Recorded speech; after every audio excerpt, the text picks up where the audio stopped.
to the foul pole. It looks awesome. How you guys doing? Great. I'm good, bro. I'm.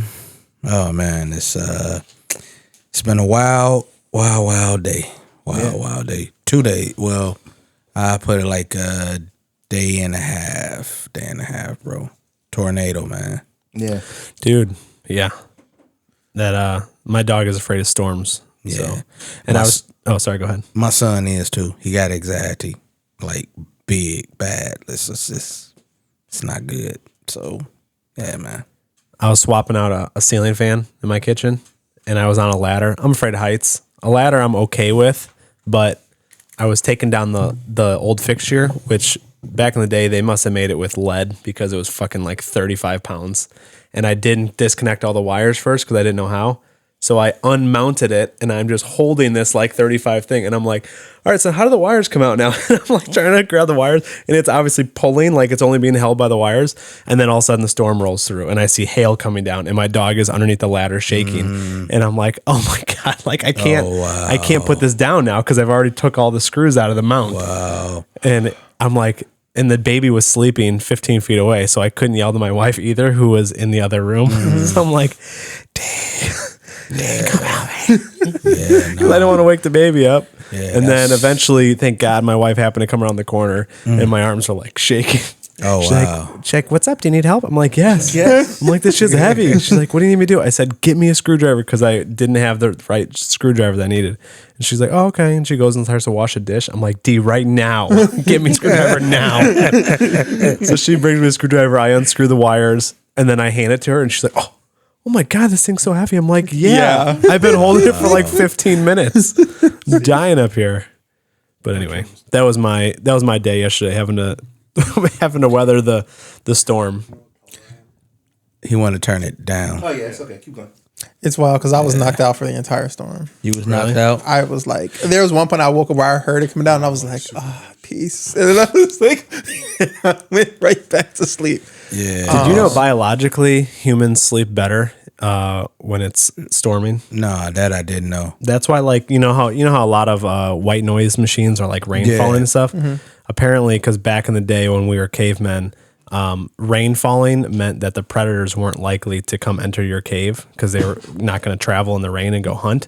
So if it was raining out, you were more likely to have a peaceful night because it meant the predators were going to stay away. Yeah, That makes a ton of sense. That's crazy. I've never known why. I mean, I believe it. Whether or not it's true, I don't know, but I believe that. Sounds logical. No, It sounds logical enough for everyone to believe. Lions are going hunting in the rainstorm. Right. No, so like it was crazy because I want to say about 5:30, I got a phone call from my wife. My wife was like, "You guys okay?" I was like, "Yeah, we all right." And then next thing I know, it just started like raining real hard. And here go my son, Dad, we gotta go in the basement. I'm like, what are you talking about?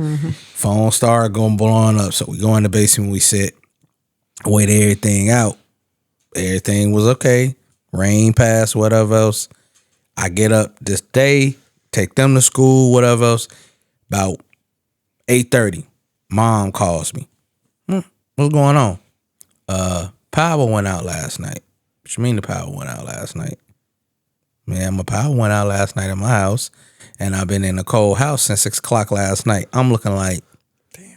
So you was sitting in a house at 6 o'clock last night, and you didn't call me and say, son, I'm over here in the cold house. I'd have told you to bring your ass on up over here, whatever else, but she didn't do it. So if there's any phone call I'm willing to take, it's mom is cold in her house. Exactly. Right. During a natural disaster. Yeah. So she didn't call me anything like that. And I'm like, okay, what the fuck? So right now she's at my house because her power still haven't came back on over there. Damn. But once I dropped off my boys at school and then I went to go get them, I'm coming literally down the street to come to my house, and that's about like a few blocks up from the street from my house, up down 21st Avenue in Gary. Man, bro, when I say it's fucked up, it's fucked up. So on 21st and Wallace, and that's literally about say I live right off of 24th Avenue. So You take about 2 blocks this way, and then a little further up west. Tornado, literally, touchdown in the city of Gary, by a school in McCullough. Took the roof off. It took the roof off of one person's house. Spent that son of a bitch somewhere and landed on somebody else's garage. Damn. And then like trees and everything else are uprooted. Power lines are down. And if you riding up and down 21st Avenue, you would just look. It just looked like a fucking natural disaster. So that's the reason why I was kind of like just all over the place today. Because I was like, Mom was so sleeping in a cold house all night. You didn't tell your son. And I'm like, what the fuck you ain't tell me this? You're like, yeah, I should have been over here. You know, like what the fuck? And now her power ain't on. So she's at our house right now. Thank God she's okay. She's safe. I know our power had flicked on and off for a little bit, but it eventually just kicked back on and stayed on. I'm like, I'm surprised that that's never happened here, because the power here will go out real quick. It'll flicker on and off. So I'm surprised that we just never had that happen. It's just what substation gets in. And you know the crazy thing is, listening to my mom, she told me that in her lifetime living in the city of Gary, this has been the second time that a tornado has literally touched down in the city of Gary. Because the first time a tornado touched down in the city of Gary is Old Gleason Park. And in Gleason Park, it's right off of Pier Street out in Gary. And it's a golf course. And she said when it touched down in there, it tore the whole golf course up. Like, this was back in the day, I guess, when she was like a little bit older, maybe before I was born, when I was born. But I was like, you know, some fucked up shit, man, bro. It's all over Facebook, and it was they was talking about it on the news today, and I was looking like, damn, really? I was like, I don't have the survival skills for a tornado. yeah. And like my son, he gets real bad anxiety over this shit. So he'll get like, if he get an alert, he'll come. He won't knock on my door. He'll just open up the door. Dad, we got to get down in the basement. We got to get down in the basement. All right, kid, calm down. Relax. Yeah, I'm good on that. Stay calm. Ain't no way. Ain't no way. We'll go ahead and get clocked in. Welcome to the Entertainment Panel. I am your host, Will. I got my handy dandy cast with me. Guys, go ahead and introduce yourselves. Joey Donuts. Oh, me next. Oh, Cameron, Cam, you know, for short. Coach Corey. So was Greg. Naked Greg. Naked Greg in the house. It's been a few weeks, Naked Greg. Been lazy, been slacking, been tripping. Been naked. And just naked. Just generally naked. Other naked nighttime. So that mean you might as well go on Naked and Afraid then. No, never. He's never afraid. Never afraid. No fear. If he wore a shirt, it'd be a no fear shirt. Bottoms at flying free. Top, no fear. No, thank you. And a mullet. Oh, dear God. Oh gosh. As always, like, subscribe. We are also on Spotify, Apple Music, and Amazon Music as well. Appreciate you guys tuning in. But we'll get right into these topics here. Our homework last week was to watch the doc. What was the doc called? Oh God, I don't know. It was about the Rust incident with Alec Baldwin last year. Say her name. And Halyna Hutchins. Yeah. Halyna Hutchins. The documentary is on Hulu, and it is called Last Take: Rust and the Story of Halyna. Last Take. Okay. And it was told from the perspective, but the side who wanted this out, or the side of people who were behind her and her family, her husband, which is another reason why the movie Rust still came out. It came out already, right? Yeah. I think it's out, right? Yeah. I don't think I could find it streaming anywhere because I was thinking about watching it. Yeah, because I had to watch I it, haven't seen it streaming anywhere. I had to watch it via, other means. I had to sail the 7 seas. I'll say that. In order to watch it. I got You had to bootleg it. I cannot confirm or deny. Okay. Do you think Comcast is listening right now? Listen. Wow. I mean, and it's well, I guess because it connects with the documentary, but having watched the film, I mean, it wouldn't have made a difference anyway, but it's like, wow, the movie is also bad. Oh, It you was watched like- it? Was the scene? Did they leave that scene in the movie? No. That's what I want to know. No, at least not from what I could tell. Because the thing is, even though I was watching the movie, I kept dipping in and out of it because I'm like, it wasn't an entertaining film. It wasn't. So did that? Okay, so you roughly know you saw the Rust documentary, right? Yes. So you know what the scene is where she gets killed. I do know what the scene is. Yes. So did they replace that scene with another? Does something else happen inside the church where he pulls out a gun and shoots, or did they totally change the storyline? So they didn't change the storyline, but that scene was completely omitted from the movie, which kind of confused me. And granted, I didn't really fully understand what was going on in the storyline for the movie either way, which is both, a little bit of shade, bad. but also like I didn't fully understand what's happening in the storyline anyway. But I feel like it being missing didn't change your perspective. yeah, it didn't affect or even affect what was happening in the film anyway. So I was like, I feel like that kind of makes it worse too, because it's like, oh, so this could have just been avoided for a multitude of reasons. Then, Well, with any movie making, you can rewrite the script to get around that situation. Yeah, or could have edited it in a way. That's like y'all remember the Crow, and remember when Brandon Lee. Yeah, they cut that certain scene out, but then they kept doing the movie. Yeah. So yeah. Okay, so we all watched the documentary. What do you want to draw straws, or how do we pick who's? Probably 80% of us watched it. I know I didn't get a chance. I didn't get a Greg, do you chance even to know watch it, but you can go on and discuss it. It's okay. Who's at fault? Who do you guys believe is there a sole person at fault? Yeah, can we? Greg, do you know what the story is at all? So my understanding, because I've done a lot of Wikipedia, YouTube research on this. Okay.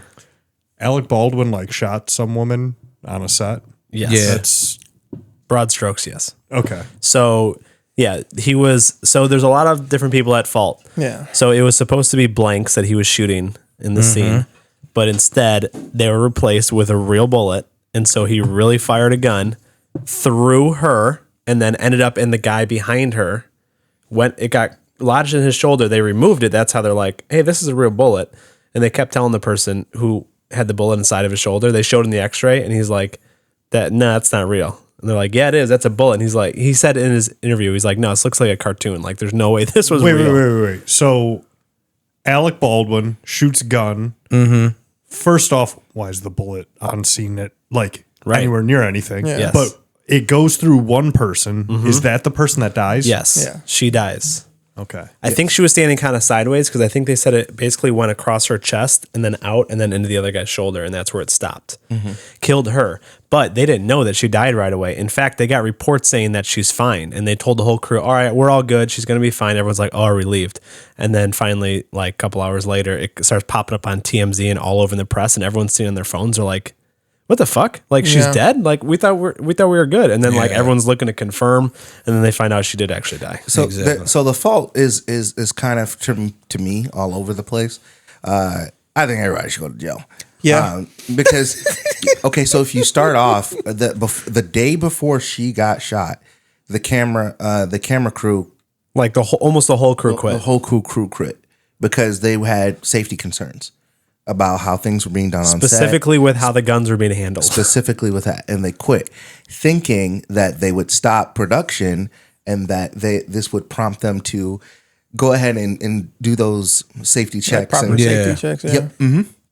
But So instead, who issued the all clear to advance? well, altogether, as there are, when they broke down the hierarchy of the production team, there's 5 or 6 producers, and they're all calling the shots. But everybody agreed we're doing this movie because they were running out of money. They barely had money to keep going, so they had to keep going because they didn't have money to not to. And so there's a reason there's a whole bunch of people to blame, possibly not criminally in this first instance I'm going to give, but the people who all quit, they felt somewhat responsible that they quit because they quit. This person who died had to now be in front of the camera on scene when normally she would have been in the video village that they set up where they can all watch from a safe distance when things like this happen. But they were so short, she had to go in and actually help film what would have otherwise been someone else's job. Yeah, she couldn't see exactly what was going on, so she had to see it with her own 2 eyes. And So she the was one- operating a camera, and Well, while she she was was operating, directing, kind directing of. So there was a yeah. camera guy. I think the camera guy, is he the one who got shot? Was he a camera guy or was he? No. The camera but guy she didn't wasn't get like shot. an actor in a scene. No, she was but she was also the one. she was the AD, right? She was also the one that was directing Alec Baldwin where to point the gun. Yeah. So that was she- another thing, yeah. She directed the gun to be pointing directly at her. So And that's supposed to be a no-go. So it's supposed to be in the movies, you're never supposed to point a gun at someone. Mm-hmm. Like you're always supposed to aim off to the left, right, up, down, whatever. Mm-hmm. But she specifically told him, point the gun at me. Mm-hmm. But he also wasn't supposed to pull the trigger. Yeah. But he And- pulled the trigger. But there were also some misfires that happened prior, which prompted the production team or the camera team to Right. quit. Yeah. There were just random misfires where the gun just went off. Yeah. Also, you have the curious case of the what is their position? The armorer. The armorer. Yeah. Yeah. So you have the armorer, who's this young girl whose father is pretty much anytime you see any gun flip tricks or anything like that, her father is the guy who Taught everyone. taught everyone how to do that. So why isn't her father the armor? Because he's like 107. Yeah, he's like 70 something years old. That'll make And it she's tough. like 22. Yeah. But Yeah. she's Also- super young. Yeah, but then also between all that, you do have a person, not Alec, that loads the gun. That's her. So Yeah. she loads the gun. And checks them all to checks make them sure all. that they're all Yeah. dummies. Yeah. And then it goes to another guy. Right. Who checks it. Now, so and this is where it gets interesting because when it came down to take blame, she pled not guilty. And she the dead person. No. The armorer. The armorer pled not the armorer guilty. pled not guilty. The person whose job it was, the last guy to see the gun, to check it, to double check her work. Not guilty. He pled guilty. He played guilty. He said that I was negligent. Yeah, he said I So didn't she check should it have as well played as I guilty should. too. Yeah, both of them were criminally negligent. Yeah. Well, she got 18. She got the full months. 18 months, which was the maximum that she could get on that. I think he got, He got 3 months probation, I Probation, think. He yeah. got no jail time. and then Alec Baldwin's case got dismissed off of technicality. Well, Go figure. he technically should have got some too because from what I understand and from what I do know, they say that most actors that are like people that do action movies, like say somebody from like instance like Keanu Reeves that did all the John Wick movies, he went and actual trained for that shit. 'Cause Yeah. you will see him and he checks the guns And there was all that. There was issues on set about training, and the armorer kept asking, "Hey, Yeah. they need to be trained. They need to be trained. They need to be trained."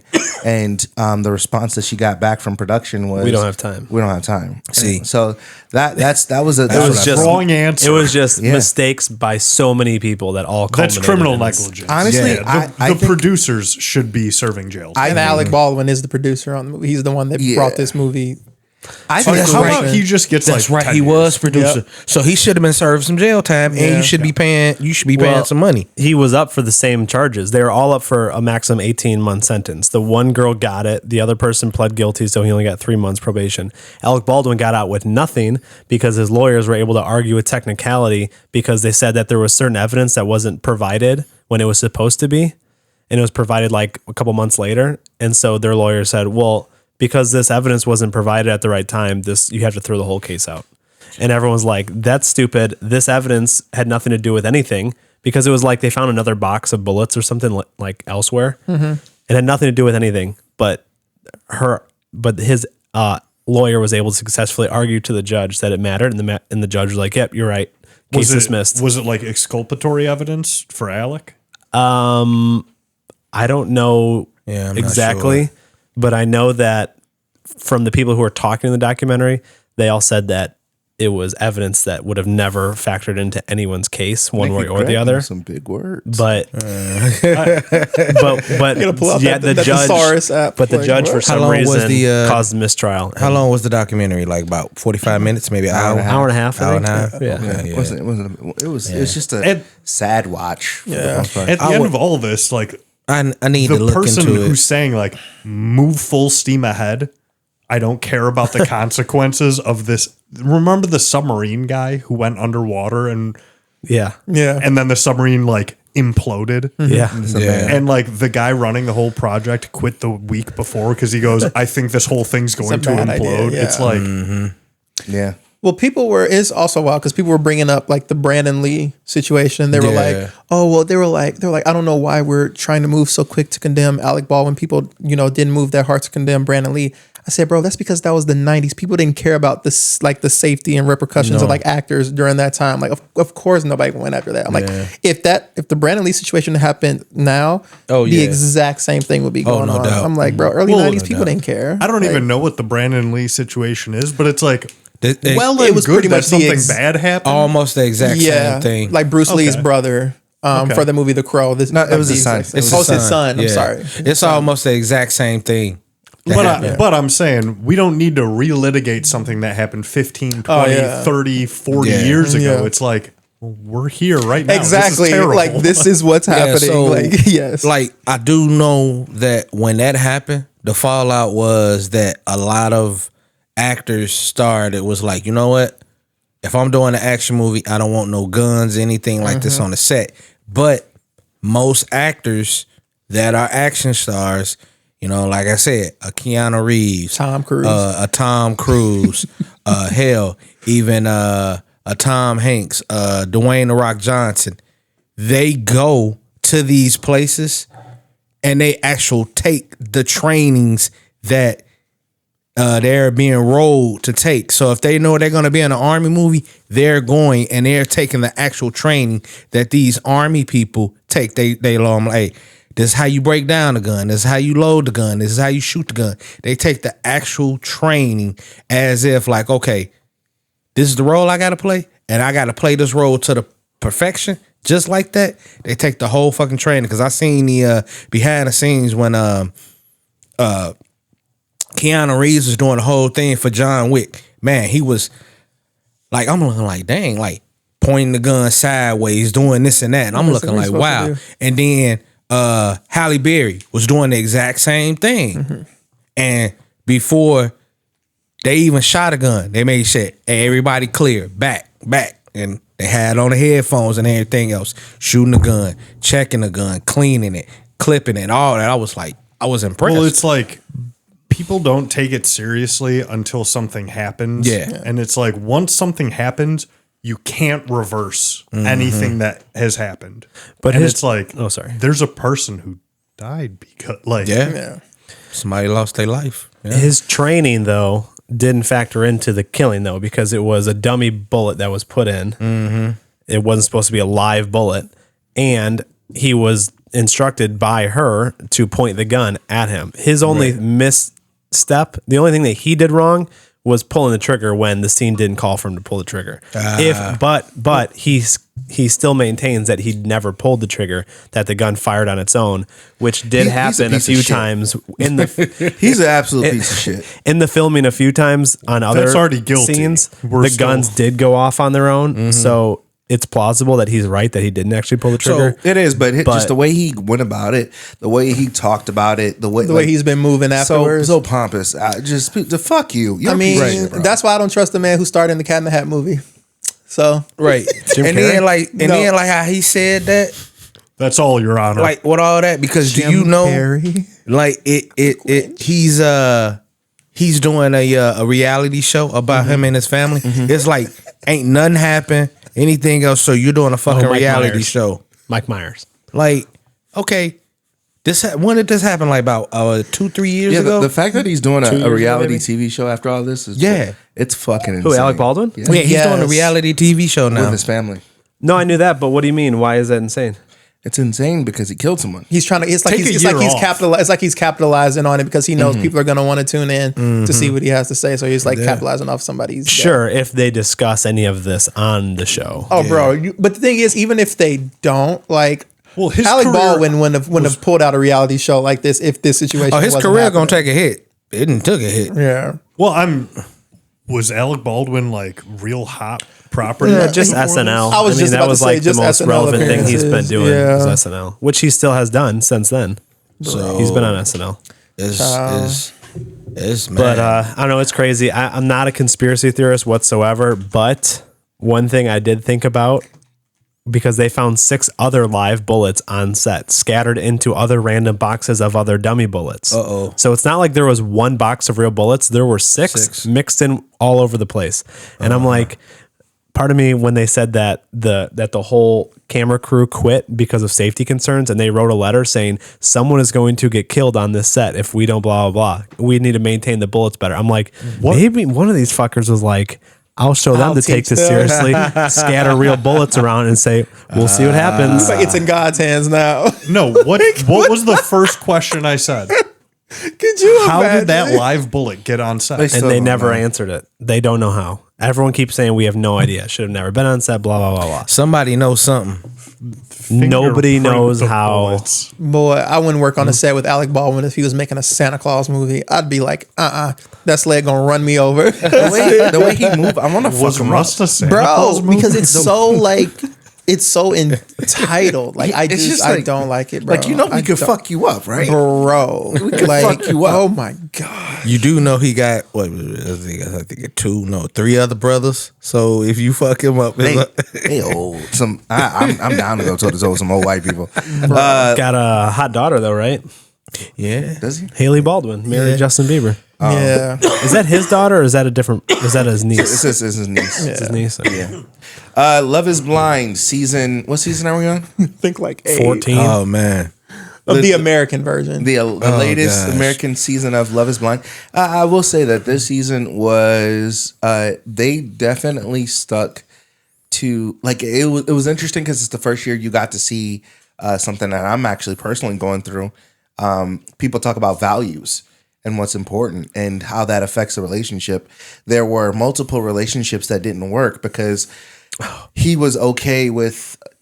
I just remembered I saw a headline that said Yeah. like political views like ruined a lot of Yeah, the the relationships. And I didn't see the season yet, One but I guy remember was seeing super that. Christian. One guy was. A couple of guys were super Christian, and there were a couple of women who were like, you know, hey, I'm, you know, what about the, you know, the gay community, the, you know, this community, that community, you know, how do you feel about Black Lives Matter and things like that? And originally, I was of the. There's a gentleman who was on there who said at the reunion, you know, hey, you know, I thought that if we loved each other, we could see past those things and it could still work out, you know, and we could just you have your views, I have my views, but we love each other. And me recently just going through that, it is so much better on the other side of that when you're actually with someone who does have your values, regardless of how much you care about them as a person, you know, just things you know, that might just be a really great friend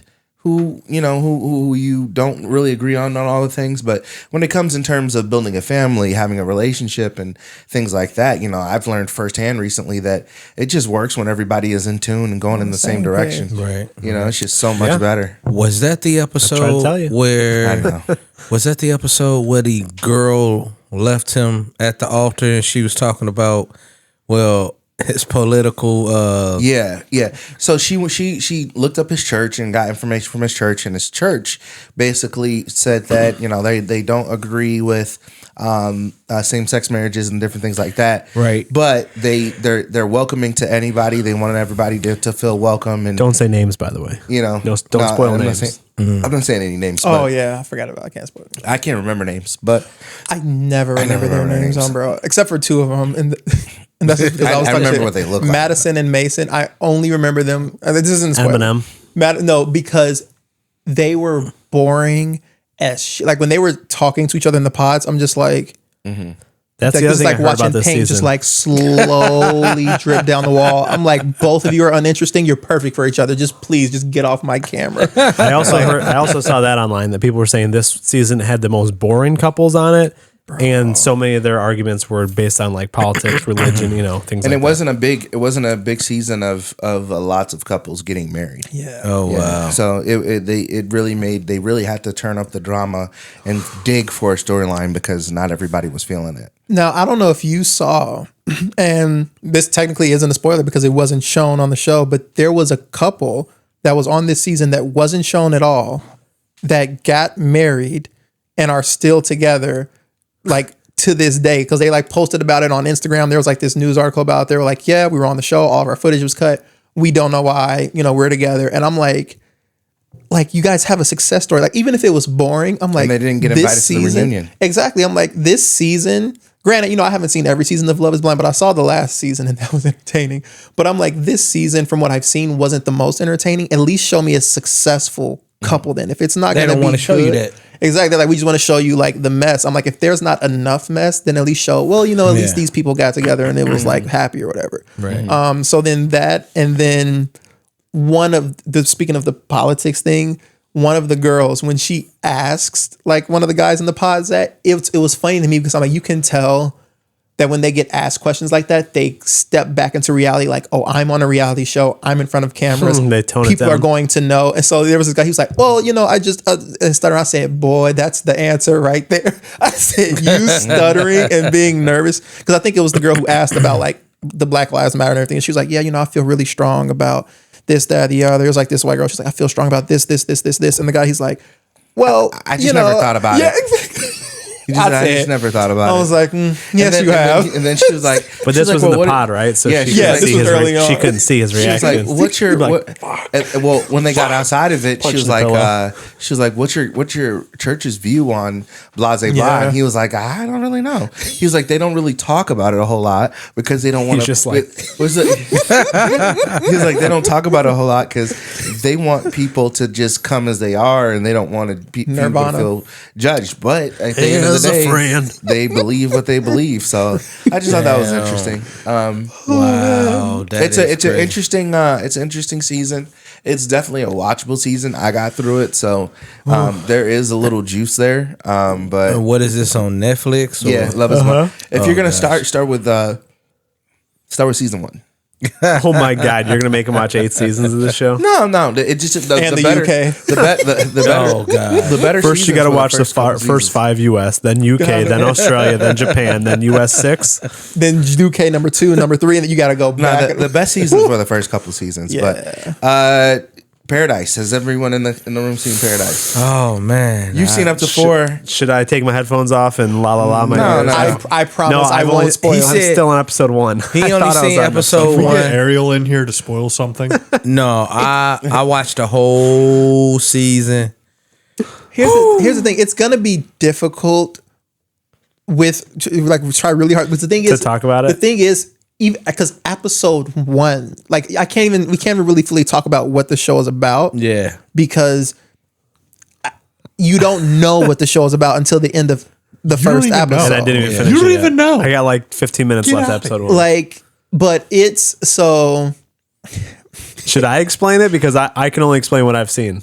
okay. What did you say? Sure, go ahead. What did you say? So, because I can't spoil anything because I don't know what happens. Right. But yeah, basically, not James Franco. What the hell's his name? James Marsden. James Marsden is the president, and he is getting, he gets murdered by somebody. We don't know who killed him, but his closest bodyguard or his closest Secret Service agent is Sterling K. Brown.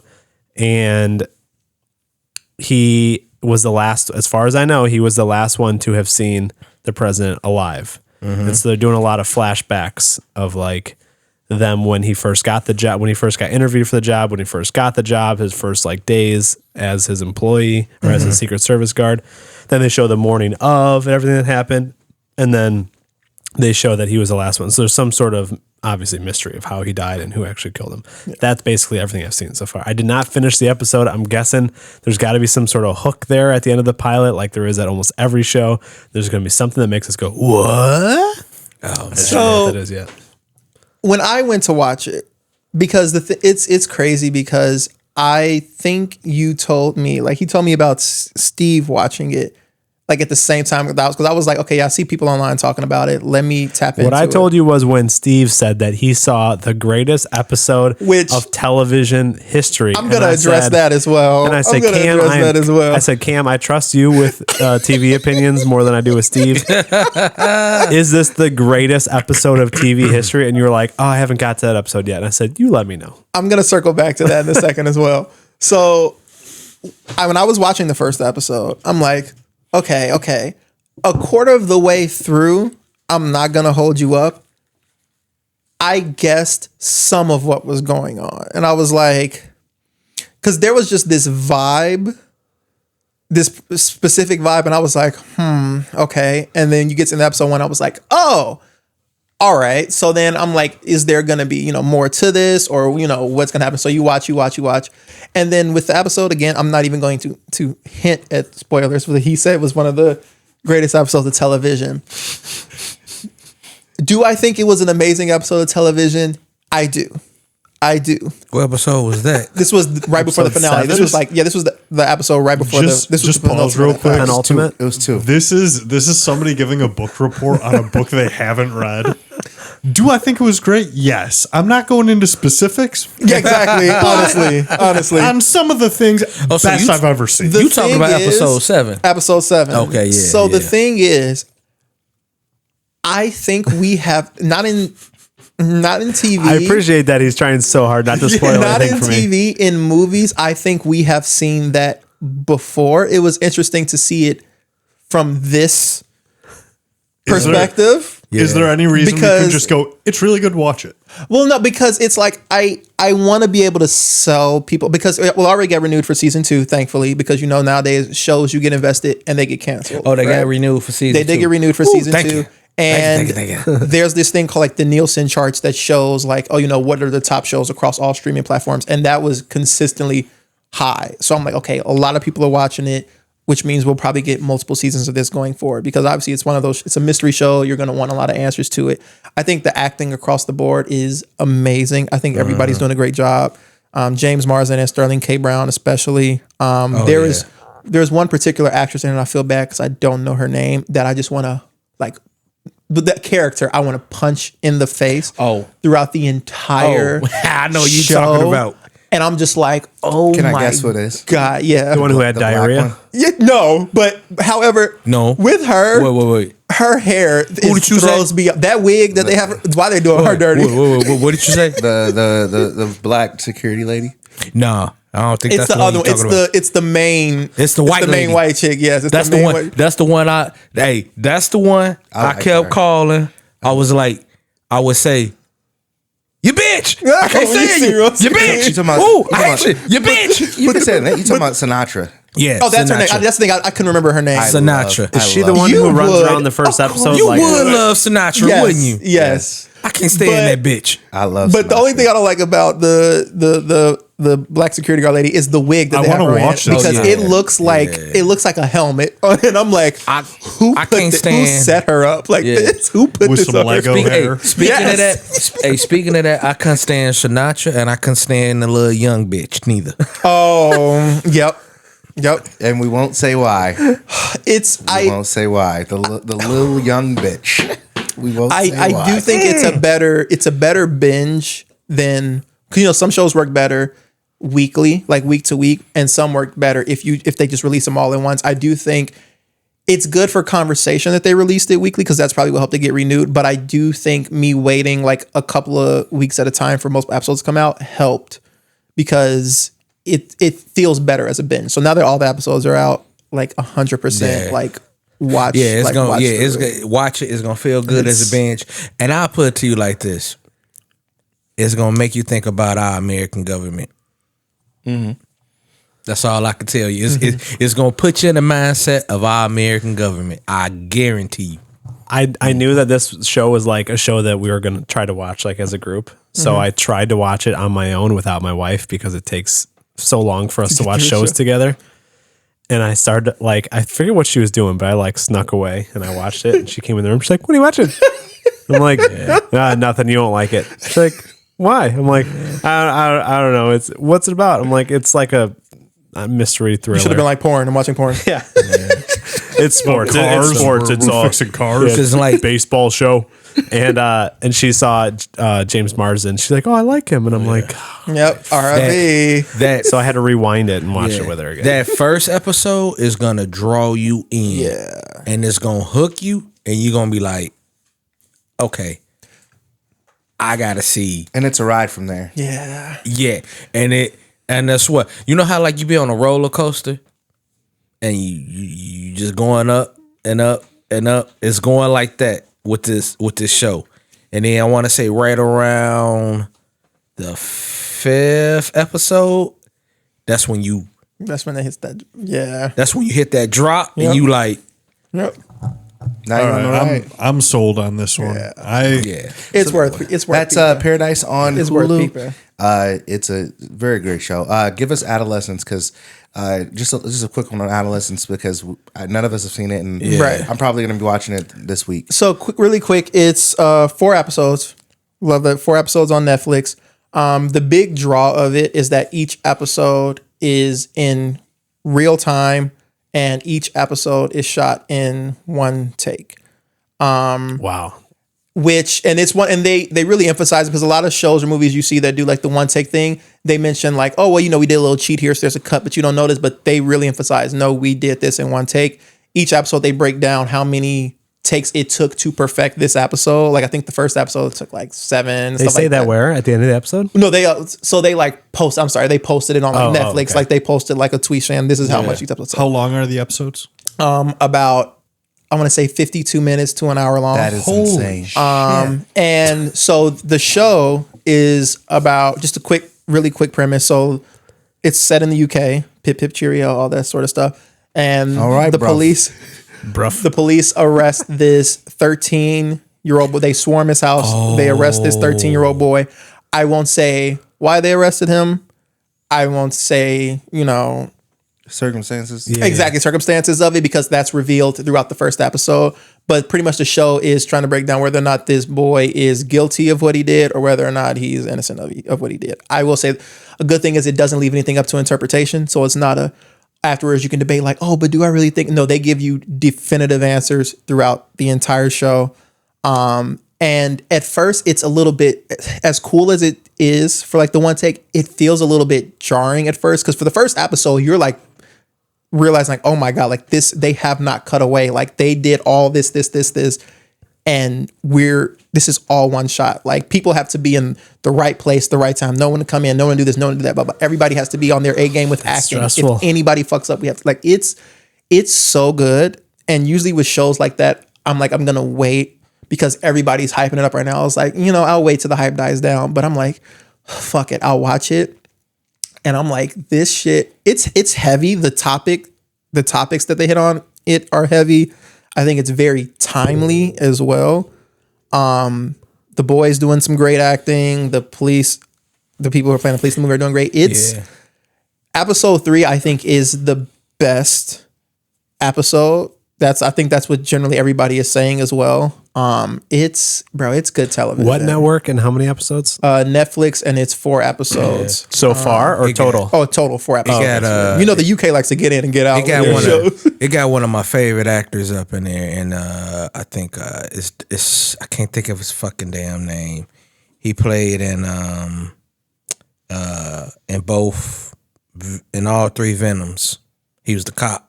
Yes, I know. He's Stephen. I think his name's Stephen Graham. I know who you're talking about. Yeah. He plays the dad. He plays the dad. And he just played in another TV Stephen show. Graham. Yeah. Oh, he played. Oh, he was in Boardwalk Empire. He played Al Capone. Yes. Yeah, and he just played in another TV show called 1,000 Blows. Yeah, that's good. If you need Boxing. If you need to watch a good show, that's good. What's it called? 1,000 Blows. 1,000 Blows. That's good, and they gonna do a second season on that too. So that's 90% Rotten Tomatoes for 1,000 Blows. yeah, that's good. Where's that at? Hulu. Hulu. Yeah. Hulu's bringing the hits, man. Yeah. Hulu's bringing the hits. Netflix and Hulu. have He's been the really boxer good in lately. it. He's 51 years old. Yeah, he's a boxer. Yeah, Damn. That show He was great as Al Capone. That show is telling you kind of like almost kind of like the middle part of where boxing began, and then they're going into the new era of where boxing is going to be when they first started using gloves over there, and how the UK first started using it. And they took something about some women that was an actual gang over there and everything else, and they used some real kind of like history up in there. Man, it's good. It's a good show. Check it out. You'll like it. Cool. Let's skip to video games real quick because Joe's got a heart out. Joe, if you want to take it away, you and Cam and you guys could go ahead and discuss the video games there. So what the most recent thing that was probably announced was that Tony Hawk 3 and 4 is coming out. Yes. Do you remember when that's coming out? I know it's this year, but I can't remember if there was a specific time on it. I think September. September. I'm spitballing September because for some reason that's in my head right now. It's a remake of the original Tony Hawk 3 and 4. Because they did a remake of 1 and 2, and I remember I was like when that came out, I think 2022 or something like that, 2021, and it was like a really, really good faithful remake. It, obviously nostalgia was there because I remember playing that when I was a kid on the PlayStation. And so for them to also be like, oh yeah, we're also going to do 3 and 4. I'm like, bro. Man. So this is July that it's coming out. July, even better. This comes out July. So this is the remake of 3 and 4. So it's combined. You know, obviously back in the day, 3 was its own game, 4 its own game. This is combining the best elements of each game. Man, they finna go crazy. Using some of the classic songs from the original game, some new songs. So that's going to be huge. You obviously played Tony Hawk games growing up? Oh, yeah. I didn't play none of them, but I seen a lot of people playing them, man. And I'm looking like, dude. My brother used to beat my ass in those games. They playing that game like Not non-stop. So I actually didn't play any of 1, 2, 3, or 4, but I did play the Underground games. I played. Weren't those on PlayStation? Yeah. And at the time, I had an N64. And I think the first one that came out for PlayStation 2 was Underground. Yeah. Right? Yeah. So I got Underground 1 and 2. And was there a third one? I can't remember. But those games were freaking sweet because that was when you could get off your board. You made your own guy. There was a whole storyline. Yeah. You'd climb up on houses and grab the VHS tapes. Remember that? That was like Mario. Instead of getting like the stars, you would get the VHS tapes. Yeah. You could the big finale at the end with like the helicopter. You got to do like a 900 McTwist like over helicopter blades. That game was sweet. So I'm kind of waiting for them to remake those. Which I think that's what people are thinking is going to happen next because they're like, oh, because after 1 and 2 came out, like me, I was like, if they don't do the rest, that's fine. I was like, I mean, I loved 1 and 2. It's the same thing with soundtracks being iconic. I was like, bro, I love this. I'm like, it's fine. Yeah. So when out of nowhere, when I saw they did 3 and 4, I was like, oh, we're building up. And I was like, granted, we can stop after Underground because what was it? Tony Hawk's Proving Ground and Project 8. I'm like, those never were played any of those. Trash. Okay. Like there was even one where they like you could buy a board. They were getting weird. And I was like, we can stop after Underground. So it's like, ugh. Did you ever play Skate? I did. That was like I love that game too. That was Nah, I like ain't the never played antithesis to Tony Hawk. that. Yeah. Tony Hawk loyalist. So It's like I only fuck with the Hawk around these parts.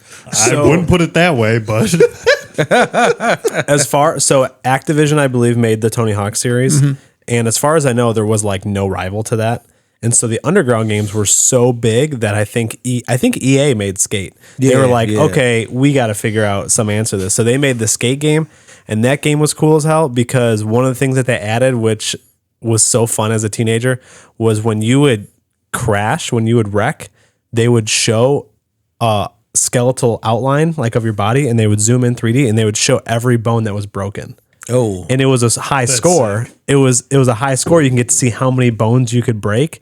So people were just launching themselves off of the biggest jumps ever. And then there was a button you could hit to bail on your board. So you just bail. And then as you're falling, you can contort your body in any way you want. So people would purposely like rotate their body so that way their head hits this part and their legs, whatever. And then it would show the outline and you would see every broken bone. And that was I did that for hours. I didn't even. So it's not even skateboarding. It's just Ragdoll. Just regular. It's just ragdoll. Smash him and break his bones. Yeah, and the other cool thing, and I don't know if I don't think the Tony Hawk games ever did this, but on at least the Underground games that I played, it was still like regular button control, hit L1, R1, whatever, do certain tricks. This game was all joystick control, so you could do it by pulling down on the joystick and then going around this way. It was like an ollie. Pulling down this way was something else.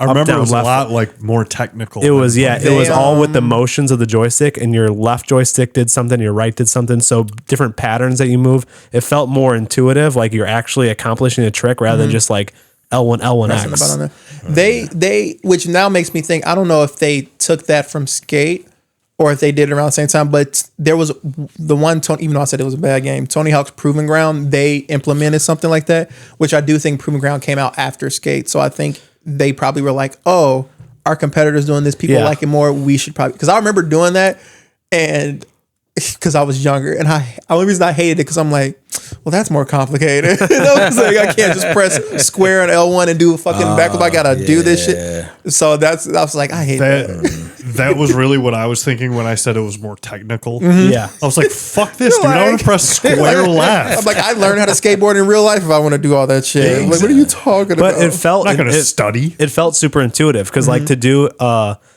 I'm not a skateboarder by any means. But what's the one when you're going and is it a kickflip where the board does like a complete 360 and then you land back on it? Yes. So, I think it was a kickflip. And depends on the direction it rotates in. Yeah. But like you pull down on the joystick and you actually like go on your back wheels, and then when you swing it around, like he actually kicked the board that direction. So it like really felt super intuitive with your thumbs, like you were actually doing the motion. Fuck that. So shit. that was I'm cool. Straight. But I'm straight.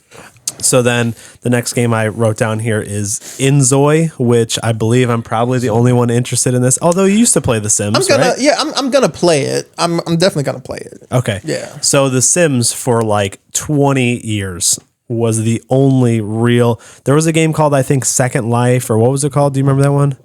Was it called Second Life, and I guess it's huge. Is that what it's? I've never played it because I'm not a nerd, Whoa. but I've heard it's huge. Okay, so if we're right about the name, Second Life was like the only competitor to The Sims, but EA still, Maxis originally, then EA, just completely dominated this space with The Sims. Well, then The Sims recently, I mean, the last game to come out was Sims 4, and that was 11 years ago, I think. Greedy bastards. And people were really pissed about it because they released it without pools, they released it without toddlers, they released it without all these things that the third game had, and then they slowly released them over time and made some of them behind DLCs you had to buy. Like the fans were so pissed about the way that they executed the launch of that game. So then this new game called Inzoi is a game made, I think, by a Korean company, maybe Japanese, definitely Asian though. And it is super awesome looking. It's just like The Sims, incredible graphics.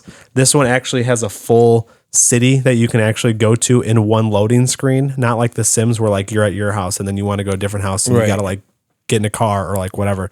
This one you can actually get in a car. Grand Theft Auto kind of. Well, you can actually move your person around instead of just clicking and moving. You can actually use the joysticks to move them around, or the mouse keyboard. You can actually get in a car. I don't know if you can drive the car yet. They haven't said, but then the car will actually drive to a location. You actually get out. It's not just a loading screen. You can go play basketball. You can go play soccer. Like you can go do all these things in an open space. You can go into someone else's house. You can go in a grocery store. Oh, like wow. It looks awesome. And the initial, what do they call the release? The beta, not beta. Early access. Yeah, early access. Early access comes out March 28th. So when this podcast drops, you're probably looking at a couple days for early access. It's being released at $40. They've said anybody who buys the early access gets all the DLCs for free. I don't know up until what point. I doubt it's going to be for the life of it. But you'll get all the DLCs for free if you jump in during early access time. And they've already released a roadmap for the rest of the year of what the new DLCs this year are going to be. So there's one coming out in May. There's one coming out in, I think, September, October, where they're going to bring some of the features in. But so far, the early returns have looked good so far. And I'm definitely getting it for sure. I'm gonna have to check out the trailer because I know my son is playing The Sims 4 right now, and he's into that whole, creating a character, building a house, and all that. And he might like that. If he liked The Sims, he might like this. Yeah. It looks nice. Now again, it's early access, so it's not going to be the full fledged game. There's going to be issues with it, bugs, things like that. Yeah. But I'm fine with that. I'm still willing to give my $40 and play it early. I did a quick Google out of curiosity about The Sims just to see like how much would it cost to buy if you wanted to buy every expansion pack, everything, because obviously since they've been out for 11 years. God. I'm like, how much would you spend? Thankfully, someone did the math over on 1,000 it as of, and granted, this is just as of May of last year, and they've released I think 2 or 3 more expansion packs since then. Somebody said $1,150. That's too much damn money, man. $1,150. Mind you, probably half of that money, if not more, are things that were immediately available in The Sims 3, like from the jump. I'm like, that's greed at another level. So just to get the full game. Well, so if you wanted the basically. full game and say you wanted everything, like, so just to put it in perspective, so things like different seasons, like just for it to be like fall, winter, things like that, or if you wanted to throw like pets in there, like for The Sims 3, when they released the pets pack, it had cats, dogs, horses, all that stuff, right? For The Sims 4, their first pets pack had cats and dogs. Then they released the later one called the Equestrian Pack, add in horses. That's another $40. They released another pack, add another $30. It's like they're micromanaging so much. And then they announced on their big anniversary, people thought all this time, they were like, oh, they have to be working on like The Sims 5, right? They're like, we're leaving this alone. It's been 11 years. They're like, well, no, we're not working on The Sims 5 right now because essentially they know a lot of people have put time into The Sims 4. It's like, we don't want people to start over. We're like, but it's what happens every game anyway. Like Sims 3, people pull out time to that. You release Sims 4, we start a new one. It's like, you just want to keep releasing expansion packs so people could keep spending $50, $60 on it over and over. I'm like, that's the other reason why I'm excited for this to come out. I'm like, because I need them to get humbled a little bit. Like I need them to be like, they haven't had competition, so they can do whatever You don't they need want. another lake house, bro. One of the really cool differentiators, another one of the differentiators between this and The Sims is, and I bet The Sims would have done this if they were ever going to put out a 5, which apparently they already said they're not doing a Sims 5. Yeah. But this one is going to use AI in terms of building. So you can actually, there's going to be, and it's not going to be released initially. It's going to be a future, feature.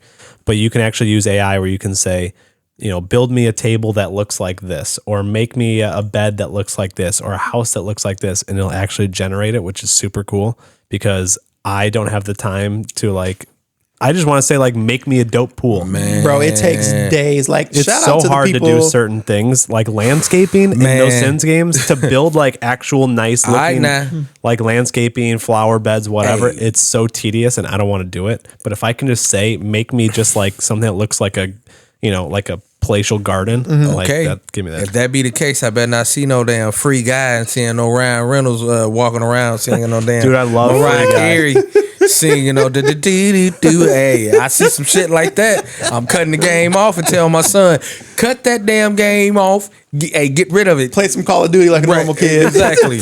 Shit. Hell no. Mm-mm. Yeah. So the AI thing, I'm really excited to see how that works out. Okay. Well, I know absolutely nothing, but if they're putting that feature in, it's not a big jump to say upload a picture and then we can make that picture into something too. Yeah, so that is actually another aspect that you bring up accidentally is that you can you can upload pictures or designs, and then you can layer that over or texture it over certain objects. Excuse me. So let's say you want your guy to wear a certain shirt, you can just upload a picture and it'll drop that image over the shirt to contour the image around the shirt itself, you know what I mean? Or a certain pattern. Or if you have a bedspread that you want to have a logo on it or whatever, you can just drop it on there, and it's not just going to look like a picture that was pasted off of Microsoft Paint. It's actually going to be layered into the texture.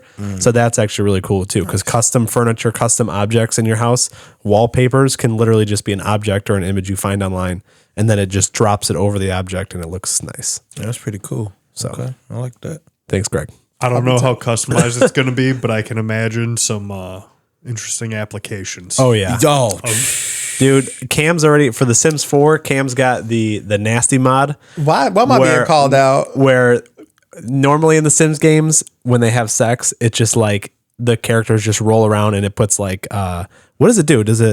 I'm not gonna help you call me out right now. It either I'm not going to pervert. put him out jump there. on me. You Put him out there. Like why we kink shaming right now? It's basically just a giant dust ball, and then you see clothes flying everywhere. And This one actually got him. the mod that Cam got on The Sims actually shows hardcore sex, full organs, everything happening. There's certain, you could do certain you got him. moves. You got him. Here's the thing.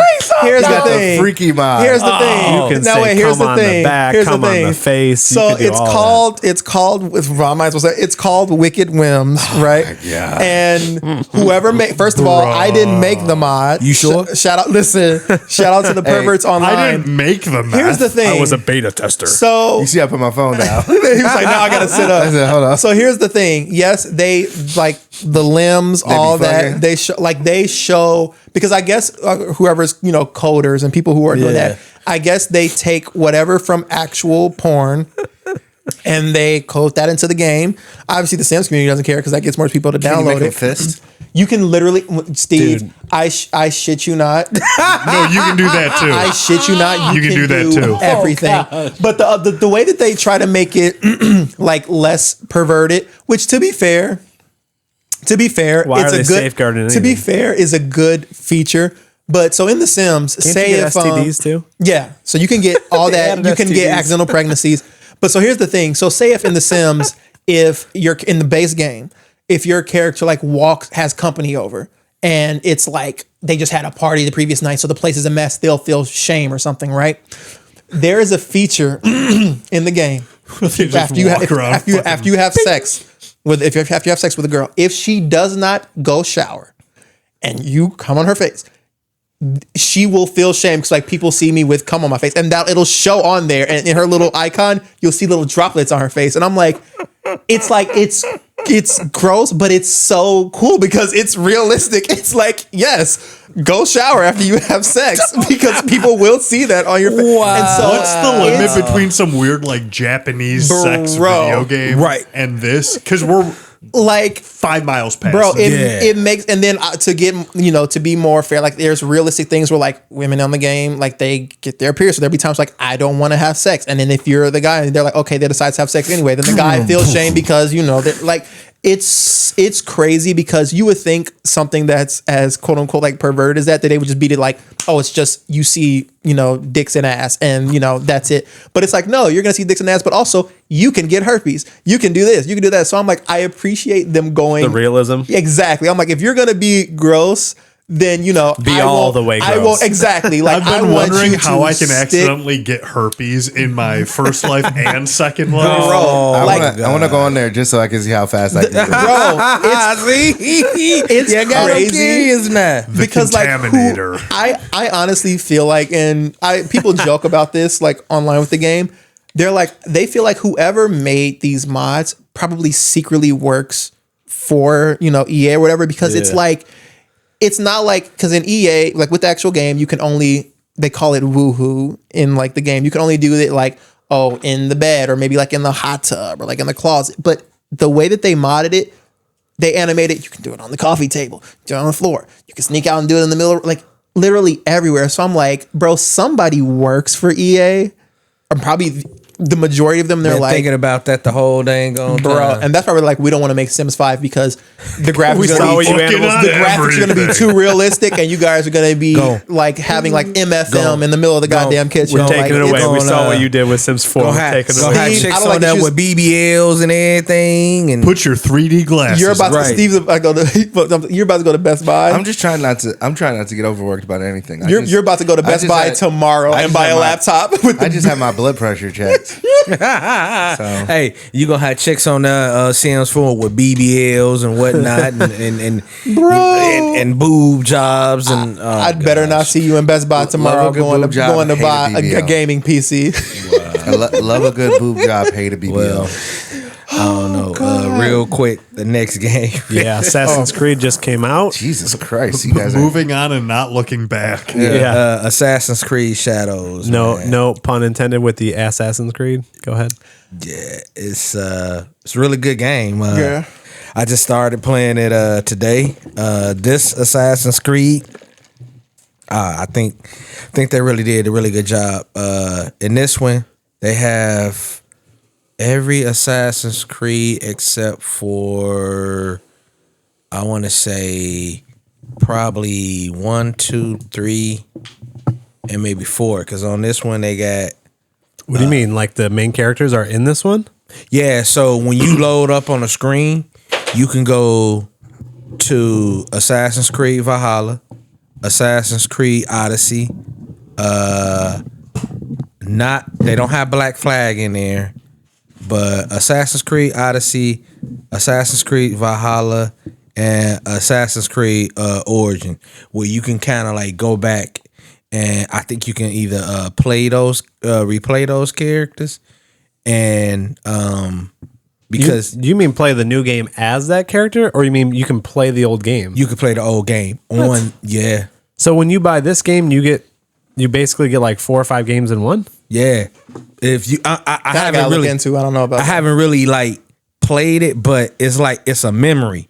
So like when you go in there, you load up the new Assassin's Creed, but if you scroll up and down, it's gonna say Assassin's Creed Odyssey, Assassin's Creed Origin, and then Assassin's Creed Valhalla. It's gonna show you the last 3 Assassin's Creed games, because what Ubisoft is trying to do, they're trying to do this type of Assassin's Creed Vault, where you can go in and you can play all the Assassin's Creed games. They're doing something like with a vault and everything, but this one right here is taking a place in Japan around like the 1600 part with the samurai and the shogun and everything else, man. And the graphics on it is like amazing, and the stealth mode on there with the ninja, and they call it shadow for a reason. Like the ninja literally has to sneak around and be in the shadow. So like if it's light, yeah, you get seen, but if it's dark and it's in shadow, the ninja can actually be within the shadow, man. Which is how the series first started out, when it was Yeah. very stealth based. Then they Which kind of got away from that, and then now it looks like they're trying to go back to it. Plus, Ghost of Tsushima was such a huge game, and everybody loved that. I feel like they're trying to capitalize off of that type of game. The new Ghost of immediately. Tsushima game comes out this year. Ghost of Yotai. I don't know if we have a release date yet, but I No, know I'm not going to yet. get that game. That looks amazing. Yeah, this new Assassin's Creed game might have me jumping back in, because I haven't played one since Black Flag. Yeah, I haven't. And I did not like Black Flag where I was. I was Yeah, like, the ship stuff was too much for me. I didn't want to do that. I want to be a fucking assassin. Yeah. So I quit Black Flag maybe So 3 or 4 hours in.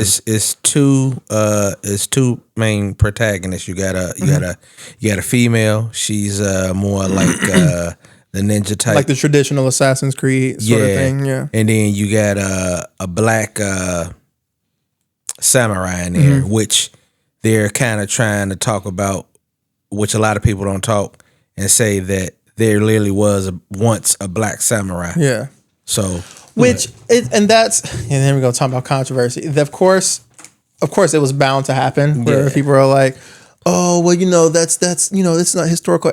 The thing is, when it comes to Assassin's Creed, when people try to bring in historical accuracy, I'm like, bro, they were talking about gods and mystical beings. Golden Exactly. apples. Yeah. Exactly. I'm like, y'all don't give a fuck about historical accuracy. Yeah. I'm like, even though it is historically accurate that there was like a black samurai, it's like, you guys don't really care. Like, it's just controversy to cause controversy. The game itself, it's reviewing really well. I'm excited. I'm probably gonna start playing tonight, unless we play Split Fiction tonight. I'm gonna start playing Assassin's Creed tonight because I'm excited for it. Because like kind of like you were saying, like you have to like sneak around. It feels very traditional, like Assassin's Creed type of game. So I'm like, and it looks great. check it out. 9 out of 10 on Steam right now. Yeah, because Yeah, the chick, she got a grappling hook Yeah. to crawl up to the buildings and everything, and then the samurai, he's more like the brute strength and everything else in it. But yeah, so far it's a good game, man. I'm Very enjoying it badass so far. looking So yeah, Sweet. I'll be tapped in. So a game that I've been playing a lot recently, actually today, for instance, is Frostpunk 2. This is a survivalist type game. It's kind of a top-down I don't know, like it's almost like a Civilization. You said you've played the first one, or you've seen the first one? I seen the first Okay. one. I'm trying to describe what type of game it is, but it's a top-down game where you're kind of controlling a civilization in a survival scenario in which the storyline is like these people came from London in like 1700, something like that. And they're traveling to the US, and their ship got caught up in a huge ice storm or something, and you crash landed, and the game picks up where this society that you're taking over has built a generator.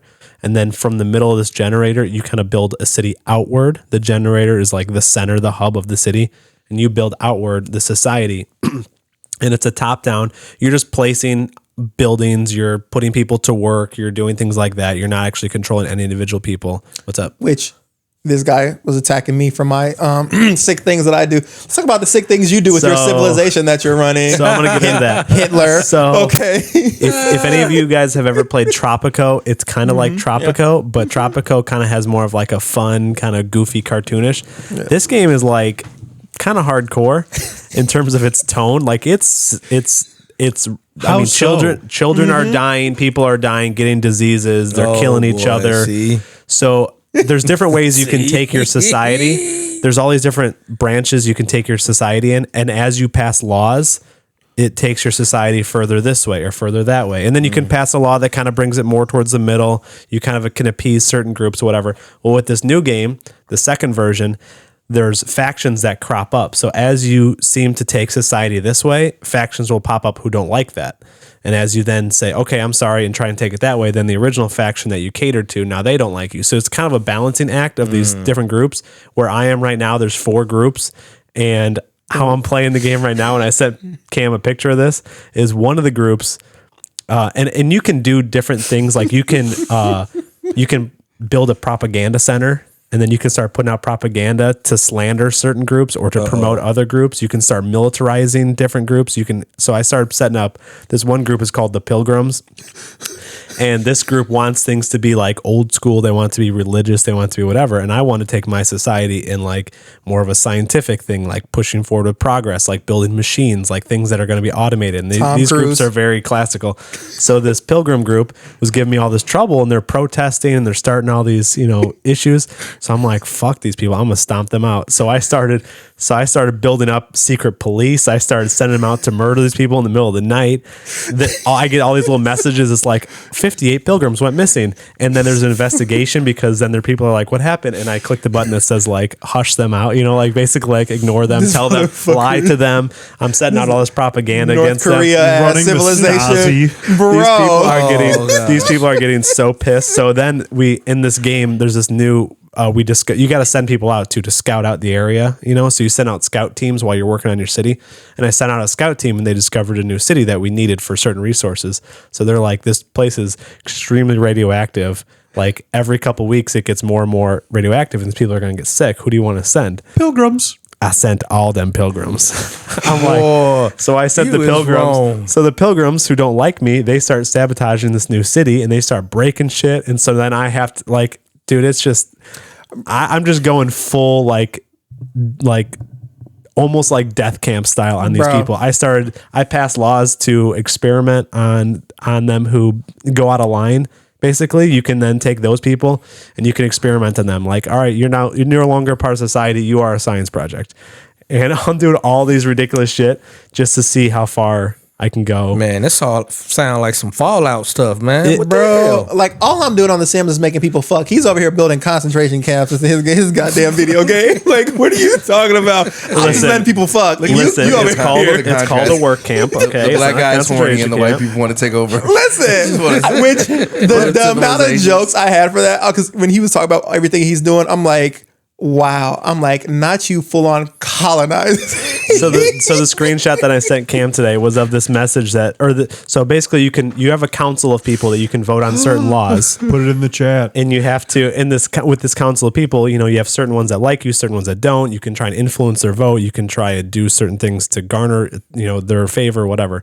So this one idea, it's called a radical idea. It says basically like if you pass this idea, there are going to be certain people who will never forgive you and they will never be on your side. Are you sure you want to do this? And the idea was sterilization.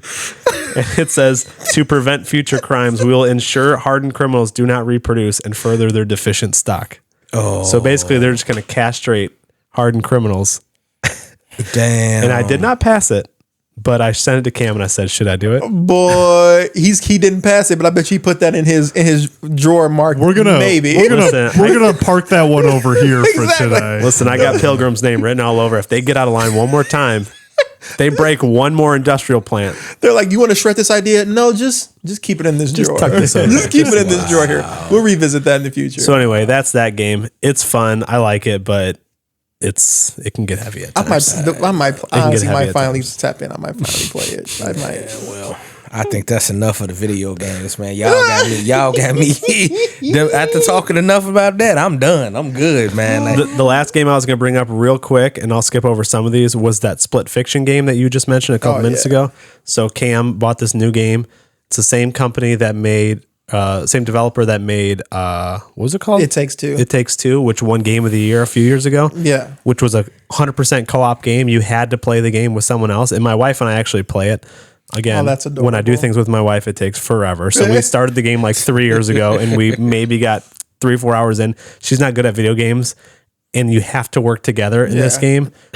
And so that's kind of the idea of the second game too, Split Fiction, which Cam bought, forgetting that you have to play co-op. Yeah. And Cam texts me, he's like, "Hey, I got no one else to play this game with me. I can't play it. Can I go ahead and send you my guest copy? Because I guess in that game, which is kind of cool, you can, the person who buys the game can allow someone else the game for free to play with them. Yeah. But that person can only play if they play with them. So I can only play if Cam jumps on. I'm on the game. But I can download the game and play it for free. okay, that's what's up. So Because it's either that, because the developers, they created this Discord where you can jump in. So say if you're someone who doesn't have friends or something, right? Like I was, but you can go into the Discord, be like, "Hey, who wants to, play the game with me?" But I'm like, I don't want to play with some random strangers, because you also, especially since you're not in the same room, which I figure, I don't know if I have a headset or not, but you have to obviously have a headset on. You have to talk and communicate with the other person. I'm like, I don't want to communicate with a stranger. Like, it's different when you're playing something like Call of Duty or Fortnite, because it's a bunch of people talking and you're just, throwing You ain't slurs at paying each no other back and attention. forth. Exactly. But when the game is just you and one other person, I'm like, so what do you do for a living? Like, I don't want to fucking do that shit. So No, Talk about the game. And this game is completely cross-platform. So Cam's going to play on his PC. I'm going to play on my PS5. Someone else can play on their Xbox. I don't know if it's on Switch or not. it's not, no. But this the game, general gist of the game. I don't really know how to explain it. So it's like these two girls who, like, they work for this like tech company or whatever, right? That are trying to like find the idea, very meta, for like, I think it's like the next game or the next movie. They're like writers or whatever, right? And so they go into this machine so they could bring their ideas to life, not knowing that the person who's putting them in the machine is planning on stealing these ideas and I guess like killing them or something like that, right? So you're playing as these two characters who are bringing to life like these different settings, like science fiction and like mythical sort of things, and obviously you have to work together with other person. So you're is this playing like with. Severance? No. Well, it is a stylized. it's an interesting way to put it, actually, because how you like separate, And I it's see what you're called doing there. Split Fiction. Split fiction. I read a little bit on the way here. I think it's called Split Fiction because the game goes back and forth between like sci-fi and fantasy or something. Like it kind of changes stylistically too. Like it goes from like cartoonish looking to more realistic looking to like other styles. I heard it's like one of the most, from the reviews I heard, it's one of the most like creative games these people have ever played. They said it's super cool and unique. The little puzzles you got to do, because obviously you have to work together. You can't beat the game without the other person like hitting a button for you so you can do this, vice versa. They said it's very creative as far as all that stuff goes. It's the highest rated game so far of the year, and it's getting buzz for Game of the Year, which their previous release, It Takes Two or whatever, won Game of the Year. So this is a company that takes their time and they put out super good, well thought out games. So I'm excited to try it. Swill don't play video games no more. He act like he too grown for it now. I feel like it's a good like bonding experience, like, for if you like play it with someone else. The one other thing I'll say about it is the guy who's like the head developer for the game. He's like notorious because he's very like vulgar, very like matter of fact, straight to the point sort of guy, right? So like whenever they invite him to like the Game Awards to announce this game, he's just like cursing expletive on stage about, this game's so fucking amazing, like, fuck those other award shows like the Oscars, the Emmys. Like, he's a very humorous, very personable guy. So people online before the game came out, because this is the first game where it stars like two like women as the characters.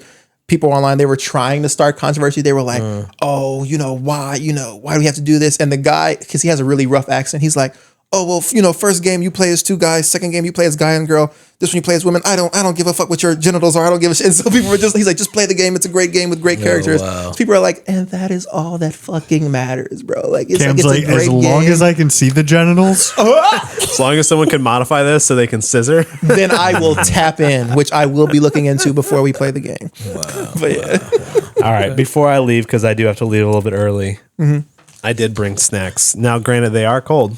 So But this is the new KFC mashed potato poppers. Well, you guys enjoy that. I will tell you about why You I can't you have it. Oh, You're not. you're in danger. keto?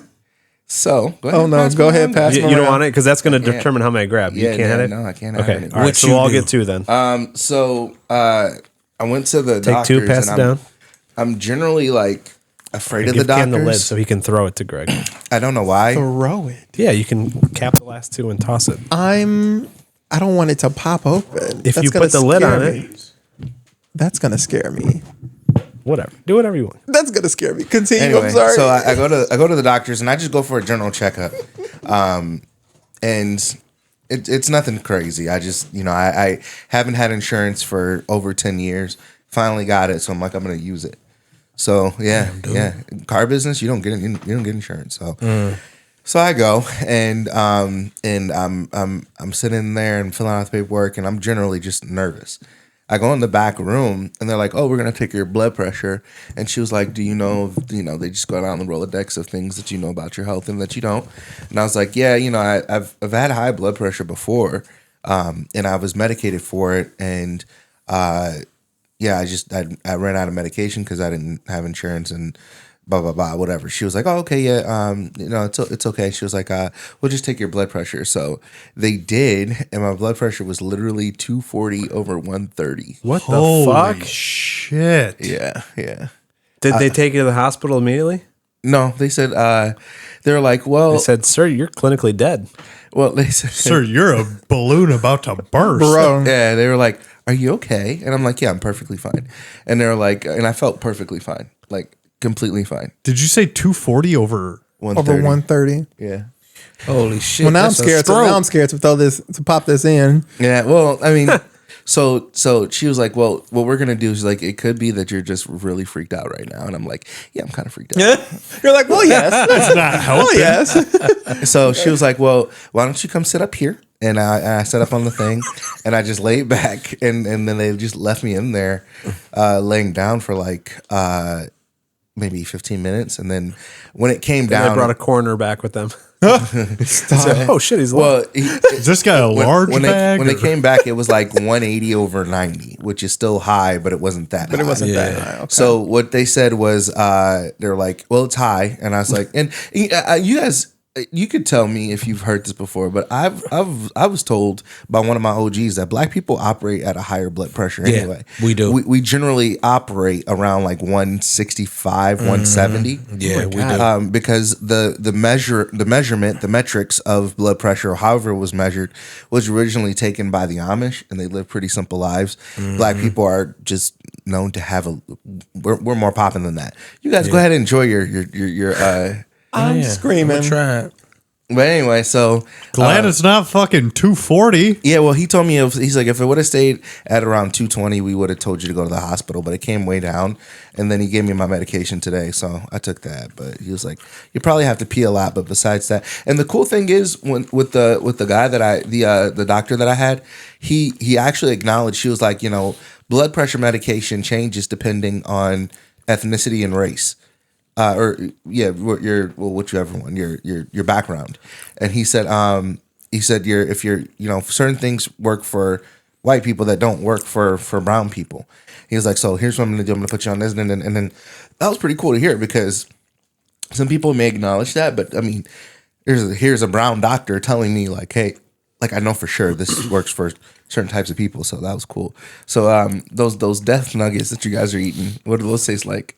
We should have eaten this at the very beginning. Hey, not Before they were so cold. Yeah, because I feel like that's affecting the taste here because I Yeah. don't like them. So yeah, I actually did have them when they were warm because I actually bought 10. So I ate 2 in my car before I came over. They better warn.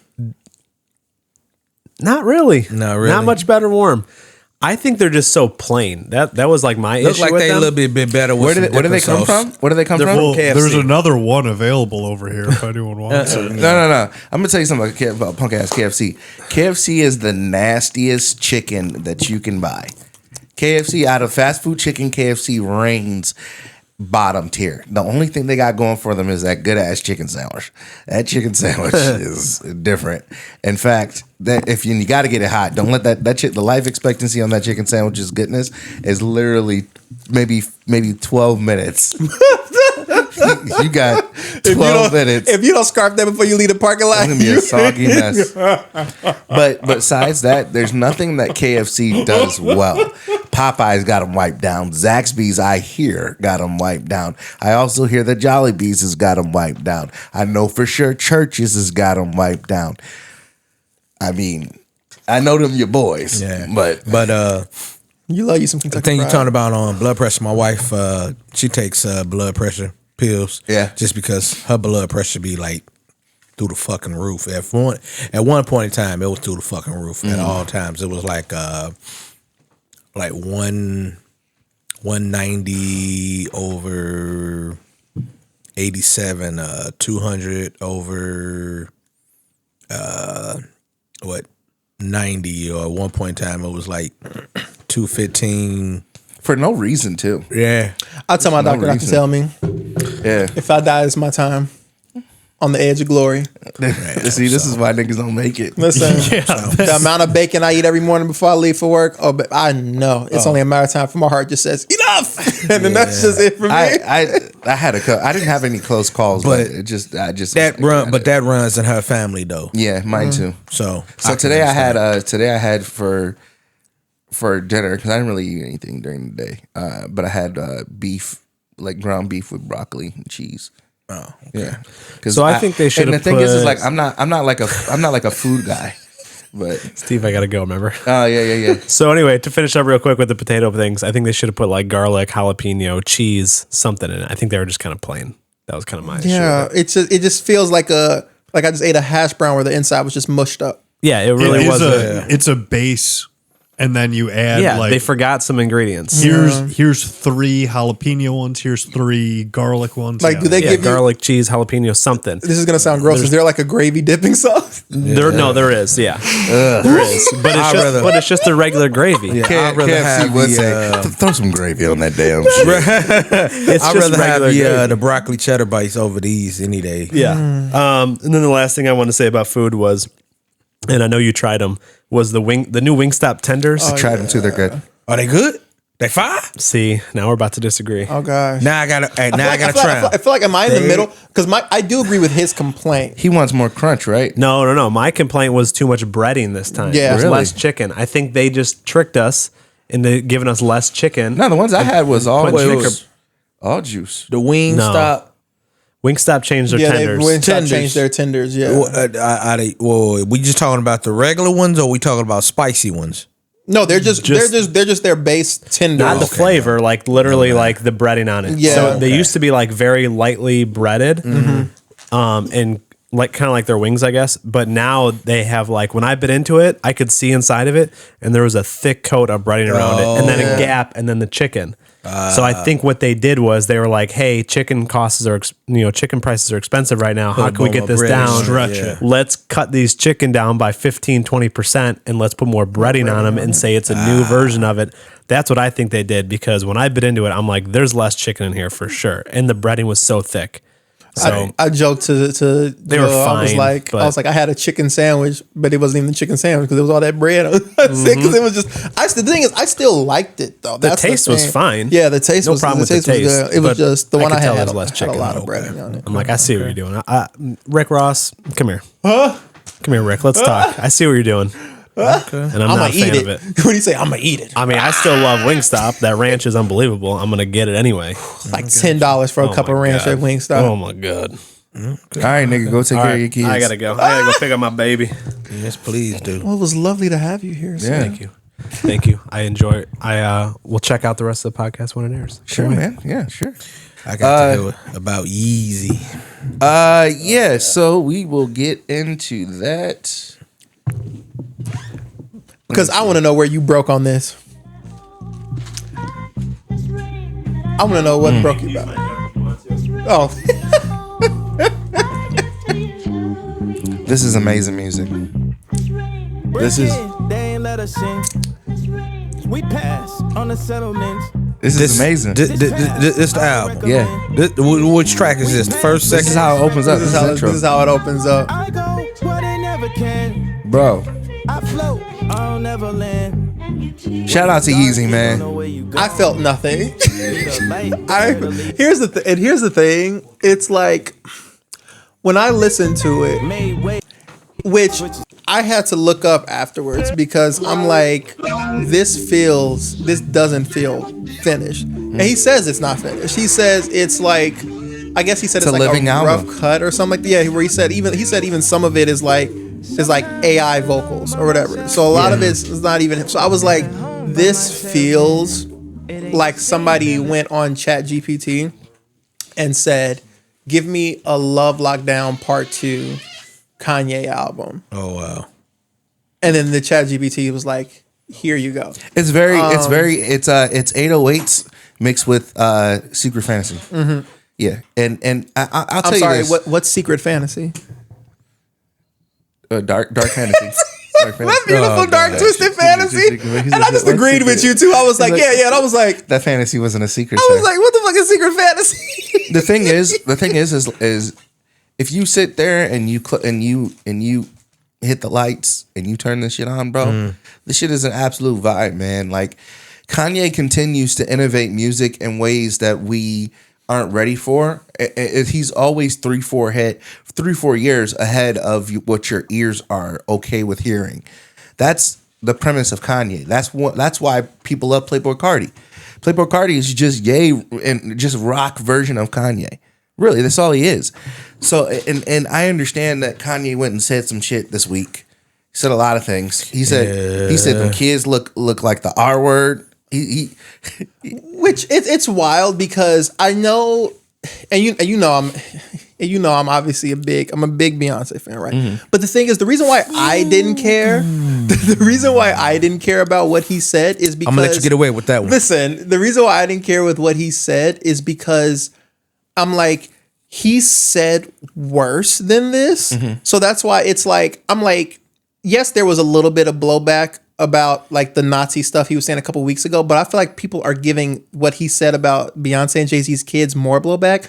And I'm like, literally a couple weeks ago, he said stuff that was way worse than this. So that's why when he like went on the whole like tweet rant, like he was like saying stuff about like, he's probably still tweeting right now. He might be, honestly, like, cause it'll never know with Jay, bro. It'll just happen in the middle of the night where he'll just like go on a tweet rant. So that's why I'm like, bro, he said worse. So that's why I'm like, that's why with this round, I'm just like, to me, it's not even the fact that he says worse. It's just, you have to have the ability to separate the artist from his actions. And if Kanye West was an artist, as in like made paintings, and this was 100 years ago, no one would care. Now, and I know social media plays a factor in things. I don't want to sound stupid or ignorant or anything like that, but like, there's been years and years and years of people just, being able to separate the artist from. I mean, your favorite artist is probably crazy, man. Like they probably off some shit, and I get it. It's terrible things to say, but he and it's terrible things for him. He's a voice with an opinion, and he has influence, and the things that he says influences people. I get it. I understand how big his platform is, but he literally is just saying shit. He's not. There's no rhyme or reason to it. There's really no reason to take stock into what he's saying. It's not like anything of what he's saying that he really stands on. He probably doesn't believe anything that he's saying. He's just saying it to get a reaction because he's got an album dropping. And plot twist, the album's great, 1, and 2, it ain't got shit to do with none of the. If Kanye is the type of person to where if Kanye really felt a way about something, he would put it in his music. And there is nothing about any anti-Semitism or nothing about Jay-Z and Beyonce's kids, nothing unwholesome outside of this album. Like this album is really just like it's named Bully after his son Saint. He calls his son Saint a bully. Hence why in the video for the album, it's just Saint beating up niggas just beating up a bunch of like wrestlers, a bunch of wrestlers and shit. He calls Saint a bully because he said he saw Saint kick a kid because he was weak. Saint said the kid was weak, and he was like, "Oh, you're a bully," and that's what he named the album off of. I can't get mad at a man who's passionate about his kids. Can't get mad at a man who makes music for his kids, who wants to involve his kids. He's very unorthodox. Sometimes, a lot of times when Kanye says and does things, he be actually having the point. He just does it in such an outlandish way. It's like, nigga, we can't consider your point because you just said fuck them kids. So like, hey, you had a point till you said fuck them kids. and that's just the truth about Kanye. So I mean, I'm fucking with the album. I got this shit on repeat. I feel like I know where I was and who I was with when I played this album, and I turned over and I looked at him and I said, thank you for being here because we're witnessing history right now. The way they're going to talk about Kanye is the way that they're going to talk about Da Vinci. It's the way that they're going to talk about Steve Jobs. It's the way that they're going to talk about Bill Gates, Bach. But the thing that worries Mozart. me about the thing is about Kanye though versus those people died before they had like controversy come out. Kanye, like say if Kanye had died after he made like My Beautiful Dark Twisted Fantasy, right?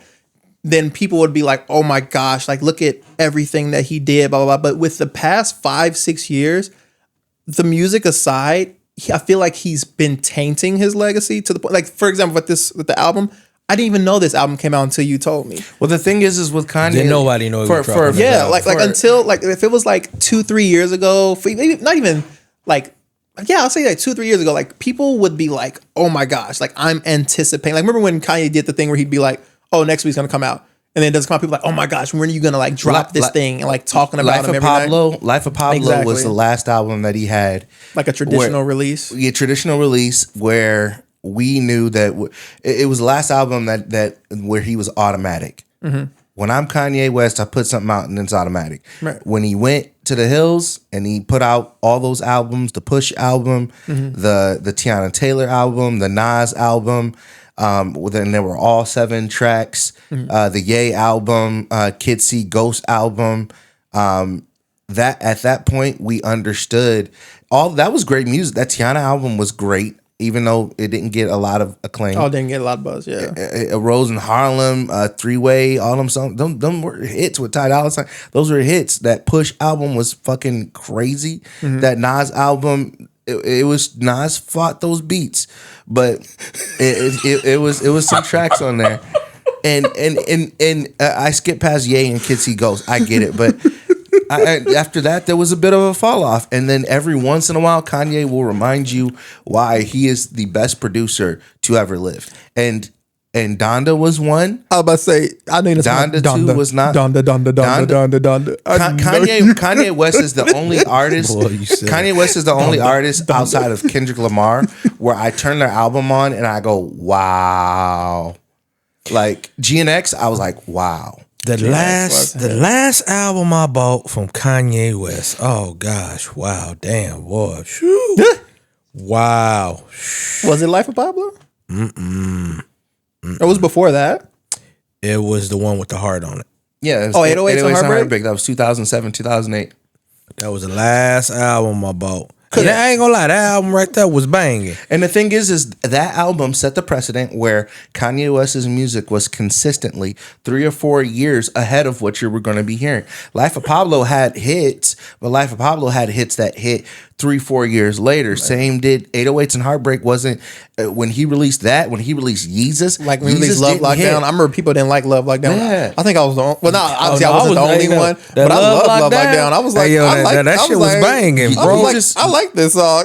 Yeah, Yeezus didn't hit right away either. It took a second for niggas to hop on and realize that, oh yeah, he's changing shit. Yeah. He's changing the way that, and not only that, Kanye West is the first artist that we've ever seen have an artist go in the booth, spit some shit, and then he goes in there and says, okay, now AI that in my voice. That's new. That is new. That is innovating the way that we consume music. That's innovating music altogether. I personally don't think that he did half of this album. I think half this album is actually other people doing the album and him just AI-ing his voice over it, and he's just moderating the cadence. I don't believe that Spanish track that he did. Oh no, that's not him. I don't think that's him. I'm gonna have to go and listen to this album. Man. But you know, I hate AI though. As some people do, but like I don't think it's AI creating the vocals. I think it's someone going into the booth, spitting it, and then I saw a thing. I think it was on Academics or one of his like sub accounts or whatever. Post the Grand Wizard or something like I don't know. So they posted Kanye's like Kanye with an artist. And I think it was a Spanish artist, and he was telling the producer, "All right, AI that whole thing into my voice." Yeah, and it was a dude who spit it. Yeah, I'm gonna have to go and really actually listen to this album now to see the way. Child, somebody put it up on feeling about YouTube. it. It's like three different YouTube accounts. I think somebody posted it. Yeah, and the thing is, he doesn't even want. It's not on even, so it's not on Spotify. Just he's YouTube. not putting it on. No, those he's not gonna. He's DSPs. not gonna put it on them. And that's how you know it's real music, because he's not trying to make money off of it. That's because he's a billionaire too. Also, talk that shit. He's a billionaire too. So Yeah. it's like why put it on a streaming service I'm gonna let you roll with that Beyonce concert. Comment. I can't stand it, Bro, I love her, man. I can't stand Hey, it. what do you got for Jonathan Majors? Oh man, leave my boy Jonathan I gotta Majors get alone, him. man. I gotta get him. So first, it's weird because I don't even know if it's him specifically. It's more so the people around him. Because Jonathan Majors, I already washed my hands with him after like the allegations came out, whatever, right? But then when the text messages came out that where he was like admitting to like putting hands on her, right? I was like, all right, well then that's it. So then I jumped onto another celebrity, right? Because I think a lot of reasons why, like specifically in the black community, why people don't want to write off Jonathan Majors because they're like, oh, we need like a positive like male actor, black role model, whatever, right? I'm like, bro, we have one, but we have to build him up. Damson Idris, I think could be that person. He was in one of the biggest shows FX ever had, which was Snowfall. Oh, you talking about my boy there? Oh yeah, Yeah, and then he's got an upcoming movie called F1 that's supposed to be like a big like award season busting where he plays like some like race car driver. And I'm like, well, there we go right there. I'm like, he doesn't have any issues with him.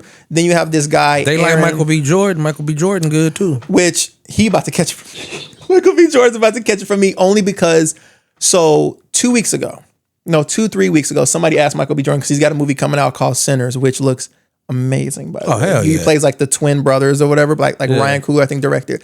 So a couple weeks ago, somebody asked Michael B. Jordan. They're like, "Hey, what do you think about like Jonathan Majors?" He's like, "Oh, that's my boy. I'd make another Creed movie with him, right?" And so then the week after that, the Hollywood Reporter, they dropped like this article where they're like, "Oh, Jonathan Majors, he's staging his comeback. He's been through rough times, blah, this, that, the other." And then Rolling Stone pulled the reverse Uno and they were like, no. And they dropped the audio of the altercation between him and the girl where he fully admits that he strangled her. And I'm like, well, bro, there it is. So it's like, I don't want to It doesn't like look like it's affecting him very much. and that's the thing. It's like, and people are like, a lot of people online, they're reacting like, oh, well, he's not, why is it not taken down? I'm like, bro, it never happens with like celebrities like this, and also this movie that he's dropping, that Magazine Dreams, it's supposed to be a phenomenal film. And that's the thing. It's like there's always like people who I'm like, who even if I don't fuck with them, there's things that I won't take away from them, right? Like I always joke. Not to bring her into this. No, well, he's one of them. But the person that I always think, because I'm always bashing the fuck out of this person, Taylor Swift, right? About how much how much she annoys me, right? But I always say, as much as she annoys me, the one thing I won't take from her is that she writes her music, whatever, right? Oh, yeah. So Jonathan Majors is a phenomenal actor, right? Yeah. I think he's a great actor, and I think that's another reason why we wanted to build him up. But then it's like, bro, I have to jump ship to the next person because I don't want to be like, oh yeah, this is who I want to represent us. And I'm like, bro, and you have a case where you just strangled a woman. Because I feel like strangulation is like the case has been like dropped, everything else, and it's old. Well, no, now. he was found guilty for it. Yeah, but and this was 2023. Yeah, see, but the thing, he was found guilty, but then I think not too long ago, she recently came back out and said that none of this shit really never happened. So that's how he started to kind of get back. She recanted some stuff. No, so what she did, so when the story first broke, initially what she said was, I don't want to go to the police. She said, I don't want to go to the police about it, because he texted her and said, hey, go to the police, because she said, I don't want this to be a thing, because you're an actor, you're a celebrity, you know, I don't want this to be a big deal ever, right? And then it became a big deal anyway, because he's a celebrity, because all the footage and all that dropped. She never said he didn't strangle her. She never backed out. She never said that he didn't attack her.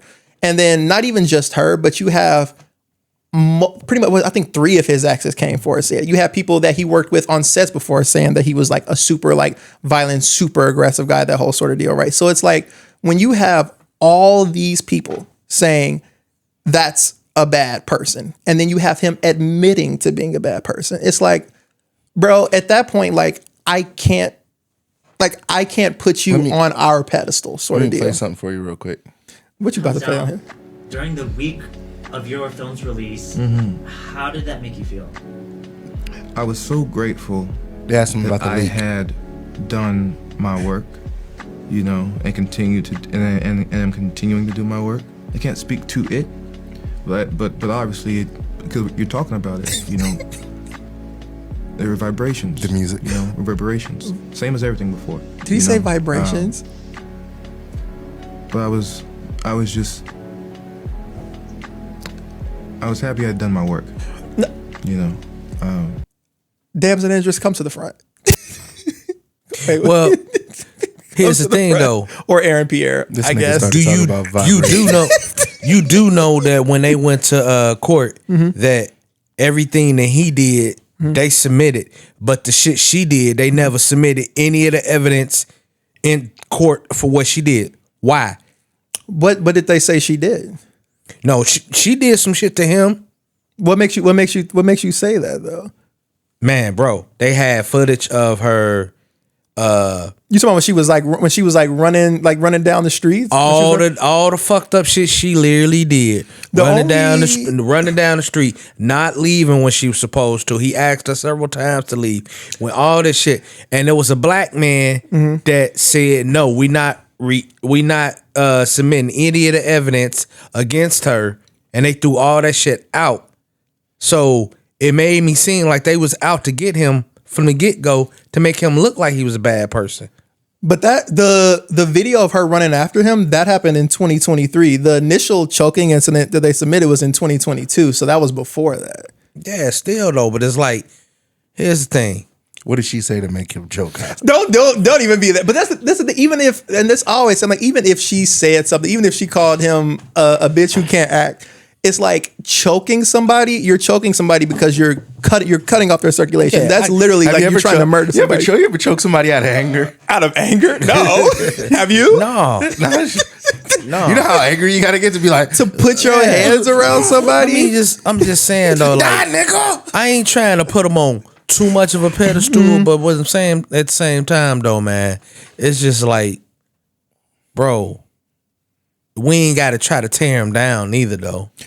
That's bro, society. I'm bringing them down. We ain't got to do that Bringing them shit, down. bro. Like, and the only reason why is because I championed this guy from like the top, because there were a lot of people who did not fuck with him initially because there was that. I didn't like him. Bro, I you don't don't- like him. like, I don't like him. he did this I kind of like whole- him. I kind of like him now. That because he's an underdog. because he choked. I'm telling you, I kind of because like him not because he's an underdog, but at first I didn't like him because he came off very pompous and very like he was kind of snooty. and see people, You know, and I just didn't like it. There was, I will never forget. He did this GQ spread where he had like this pink sweater on or some shit, right? And people were like, "Oh, he's trying to kill masculinity in the black community. He's bad for us." Blah blah blah. He did this photo shoot with Michael B. Jordan where they had their arms around each other's neck and they were like, "Oh my God, what's this they're trying to push?" And now that he has a case where he tried to strangle somebody, people are like, no, you guys are trying to like bring him down. Like, no, he's great. I was like, a lot of motherfuckers didn't even like him 4 years ago. But now that he has a case where he full on admitted on tape to strangling somebody, and now they're like, oh no, we can't bring him. I'm like, that's because nah, race is man. involved. I liked him because Race he is was involved acting. now. And that was the thing. It's like, that was why initially when people were against him, I'm like, bro, he's a great act. Kind of like the same, which I'm a knock on wood, I don't jinx Dams and Indris or whoever else. I'm like, at the time when he's he came damn out, good actor. I'm like, Jonathan Majors is a great actor. I liked Lovecraft Country. I liked him, and he did this movie called White Boy Rick. I'm like, bro, I was like, he is like our next guy. And then it was just like, That's like how Columbus Short fucked up his career. oh my god. What was it? What was that? What show was he on? He was on Scandal, right? Yeah. Bro. And fucked it up. Bro.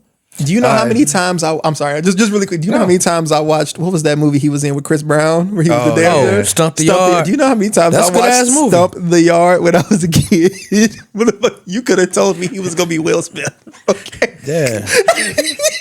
I hate that damn movie. Give us some updates on Snow White while I go pee real quick. While you go pee, you said give us some updates. And you about to go pee? I can hear you from in there. Oh, bro, it's tanking already, guy. It's tanking already. People don't fuck with Disney anymore.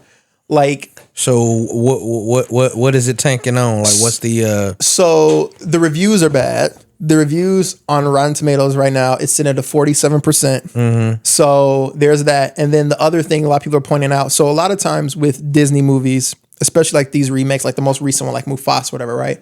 You see them at least start to sell out on the opening weekend, right?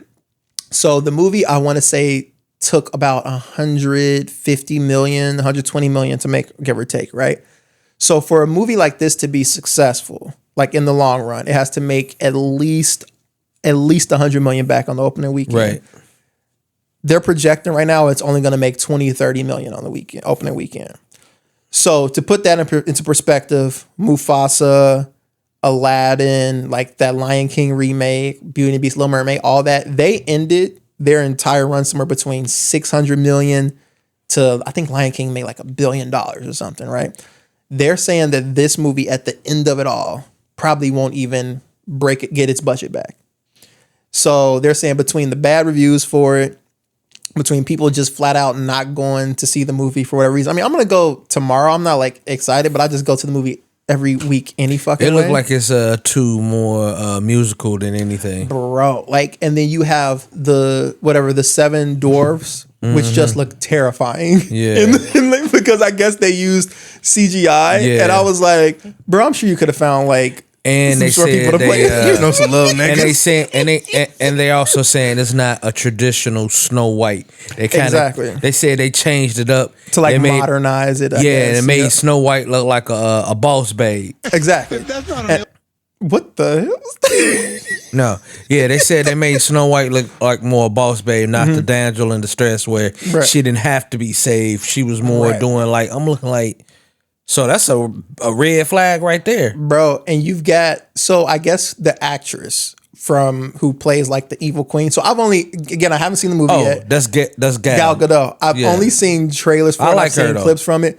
Bro, as I'm watching it, I'm like, this movie was like doomed to fail from the beginning because nobody in the movie looks like they want to like be there. Like it feels like, granted, it's Disney, so a check, you know, especially from Disney, a check is a check.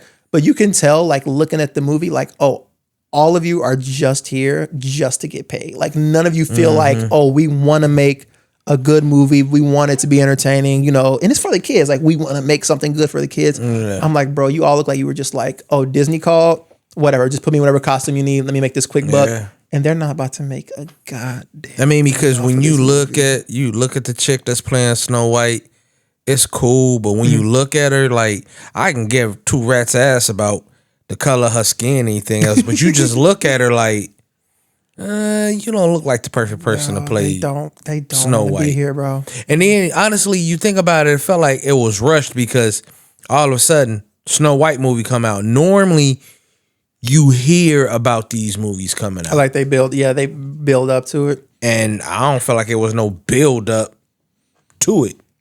I'm Like the Lilo and Stitch movie that's about to come out right after it.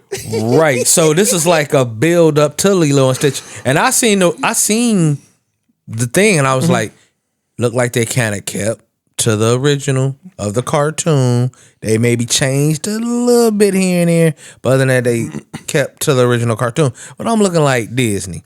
Bro, Stop with this where you got to make everything motion picture now. Stop. make an adaptation. That's why when they did The Lion King, it was funny to me because I'm like, they were like, yeah, it's live action. I'm like, no, it's not. I'm like, those aren't real lions. I'm like, it's still computer CGI, animated. I'm like, yeah. yeah, it's still animated technically. And like my wife was like, "Are you gonna watch it?" I was like, "No." And the only reason why,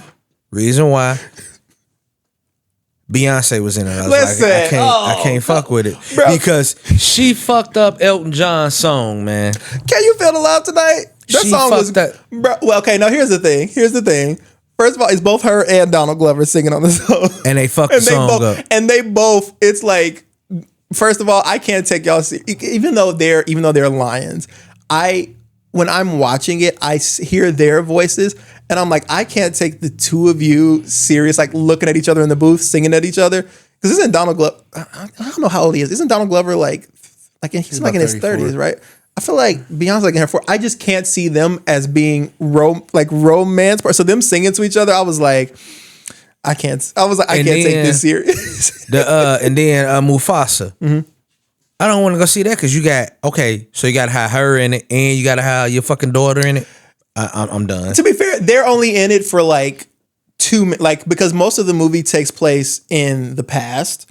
So you only get like her voice and then I just said his name, Donald Glover, and her daughter, Blue Ivy. You get them at like the very beginning where they're like, because it's Rafiki who's telling the story. He's like, oh, we're gonna tell you the story about when Mufasa was a kid, and then they do the whole flashback about how Scar and what's the name fell out, and then at the end it comes back and they're like, and that's the story of how it happened, and now you get a new sibling or whatever. Mufasa was adopted then, right? So yes, Mufasa was adopted by Scar's family, and so thinking about the original cartoon, right? Like they had like major beef, right? Like obviously, like Scar wanted him like dead.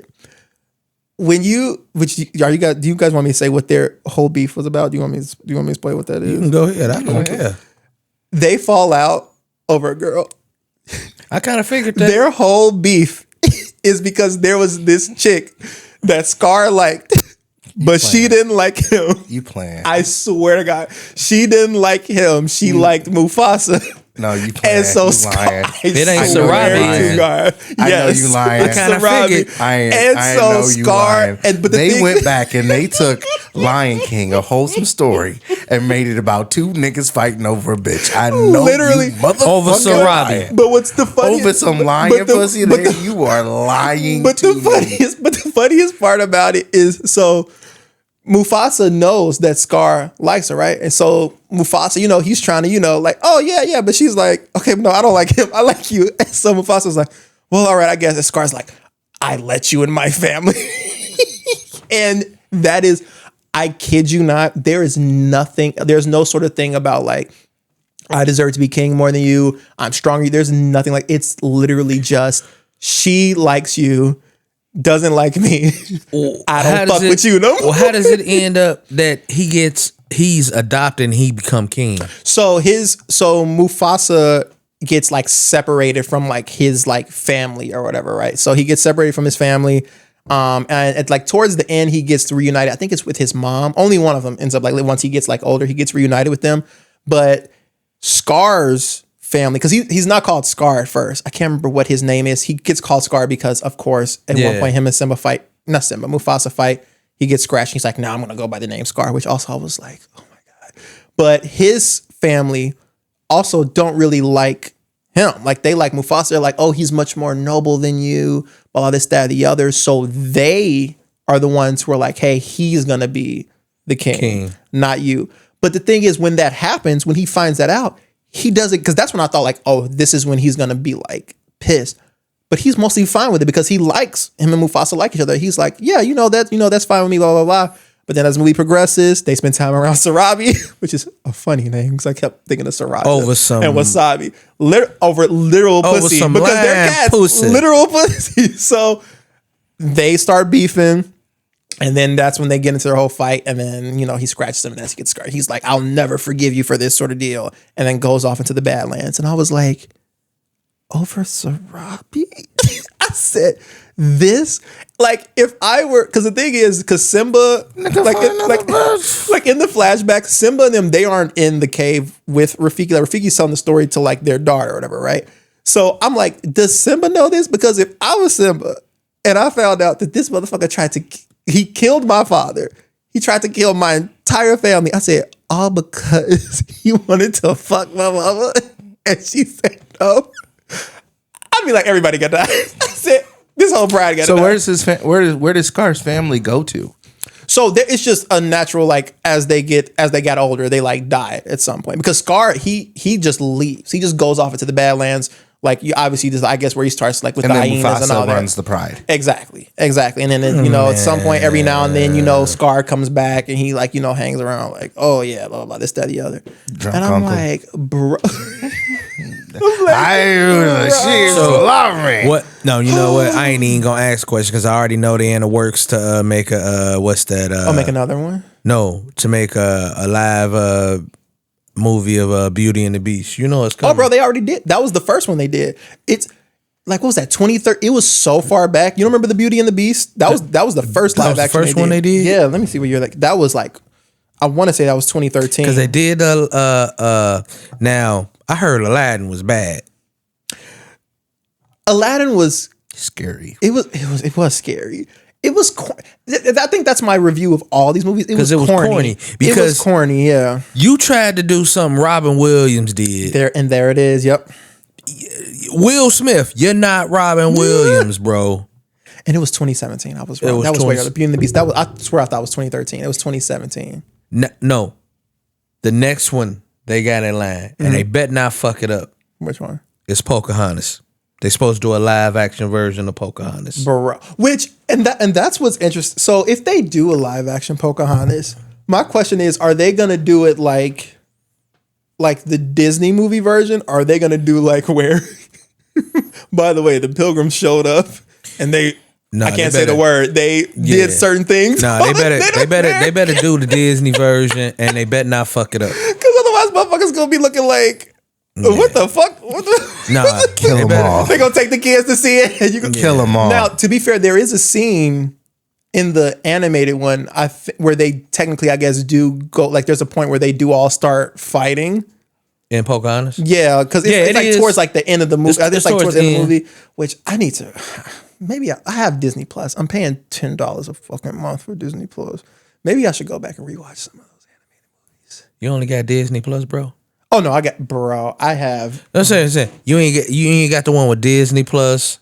You want the full pack where it's like Disney Plus, Hulu, and I think now they added Max. HBO Max to it. No, which I need to because it's cheaper. Yeah, isn't it like 20? It's like $20 if you have them on something, right? Yeah, it's cheaper. Bro, I'm paying like $50 for all that shit right now. You know what? I know we getting ready to close up and wrap up.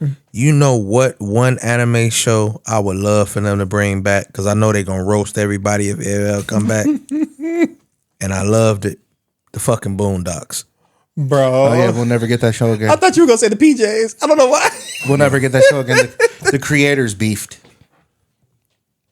The creators, Really? yeah, the creators had a beef. And, What? And that's why. Was it over Sarabi? Cause you know damn well if we get that back, they got too much material. They got so much material, and they is gonna like, dude. Do you remember what the beef was? You know what the beef was about? Because I don't know what it is offhand, but I remember I just listened to it, and it's not reconcilable. They revived it at one point, and it wasn't as good. Because the main guy won't go back. Oh, and then what's the name is dead now too. Yeah, but that's they'll find a way to honor him. Around it. I think the son, John Witherspoon's son. I think might be just me misremembering, but I could have sworn like when they were talking about bringing it back, he like posted a clip where he could like do his like dad's voice or whatever. Yeah. So I'm like, even if you got to do something like that, like just AI it.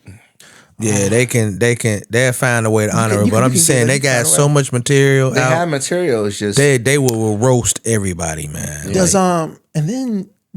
have to put it. I feel like just because of how it is nowadays, they'd have to put it like on a streaming service because it used to come on like Adult Swim or whatever, right? Yeah, people don't really watch network TV anymore. No, You know what? I was gonna say a show we could talk about tomorrow, but most of you guys weren't around to watch it back in the fucking 90s. And that's In Living Color. Now, even though I was a youth, I went back and watched episodes of it as I got older because I remember when it was like when shows were like Mad TV were on, they were like, Right. no, you need to watch. They're like, you need to watch Right. In Living Color, like it's funny and all that So shit. think about Bro. In Living Color. Do you think what would In Living Color look like today if it was nowadays? It probably wouldn't survive. No, It wouldn't survive. no. People just ain't cool like that no more. Bro, In Living Color jump started like so many people. I mean, obviously there's obvious ones like the Wayans, like that entire fucking Yeah. empire. But even like you think like white celebrities like Jim Carrey. yeah. The reason like why that's we where have he it's the started. reason why we have such cool halftime shows. Yeah. It wouldn't. It wouldn't survive in today's society. It's different. But on that note, we'll go ahead and pop on out of here. We appreciate you guys for rocking with us for a couple hours. As always, go ahead and give us a like and subscribe, and check us out on Spotify, on Apple Music, on Amazon Music, anywhere where you can find a podcast, YouTube, Instagram as well. That's where we've been posting crazy clips. It looks like Coach Dre is arguing people in the comments, which is hilarious to me. Facebook. As always, like I mentioned, thank you. It was blah blah blah. Whoa. It was a vibe. It was real. This is the panel. They call me Swill. My blood pressure medication. Yeah. And just prayers out for the community of in the city of Gary. We know we had a tornado hit us last night. You know what I'm saying? For all prayers, we thank God that nobody was we know maybe one person was injured, but other than that, everybody was safe and everybody's okay. We're praying that everybody's power is being to restore it and everything else. But the most important thing about it is the city of Gary is safe and everybody's well. And we will rebuild and we're going to be fine and we're strong together. Hell yeah. Keep Gary in your prayers. We'll see you guys very, very, very soon. Indeed. Dissect.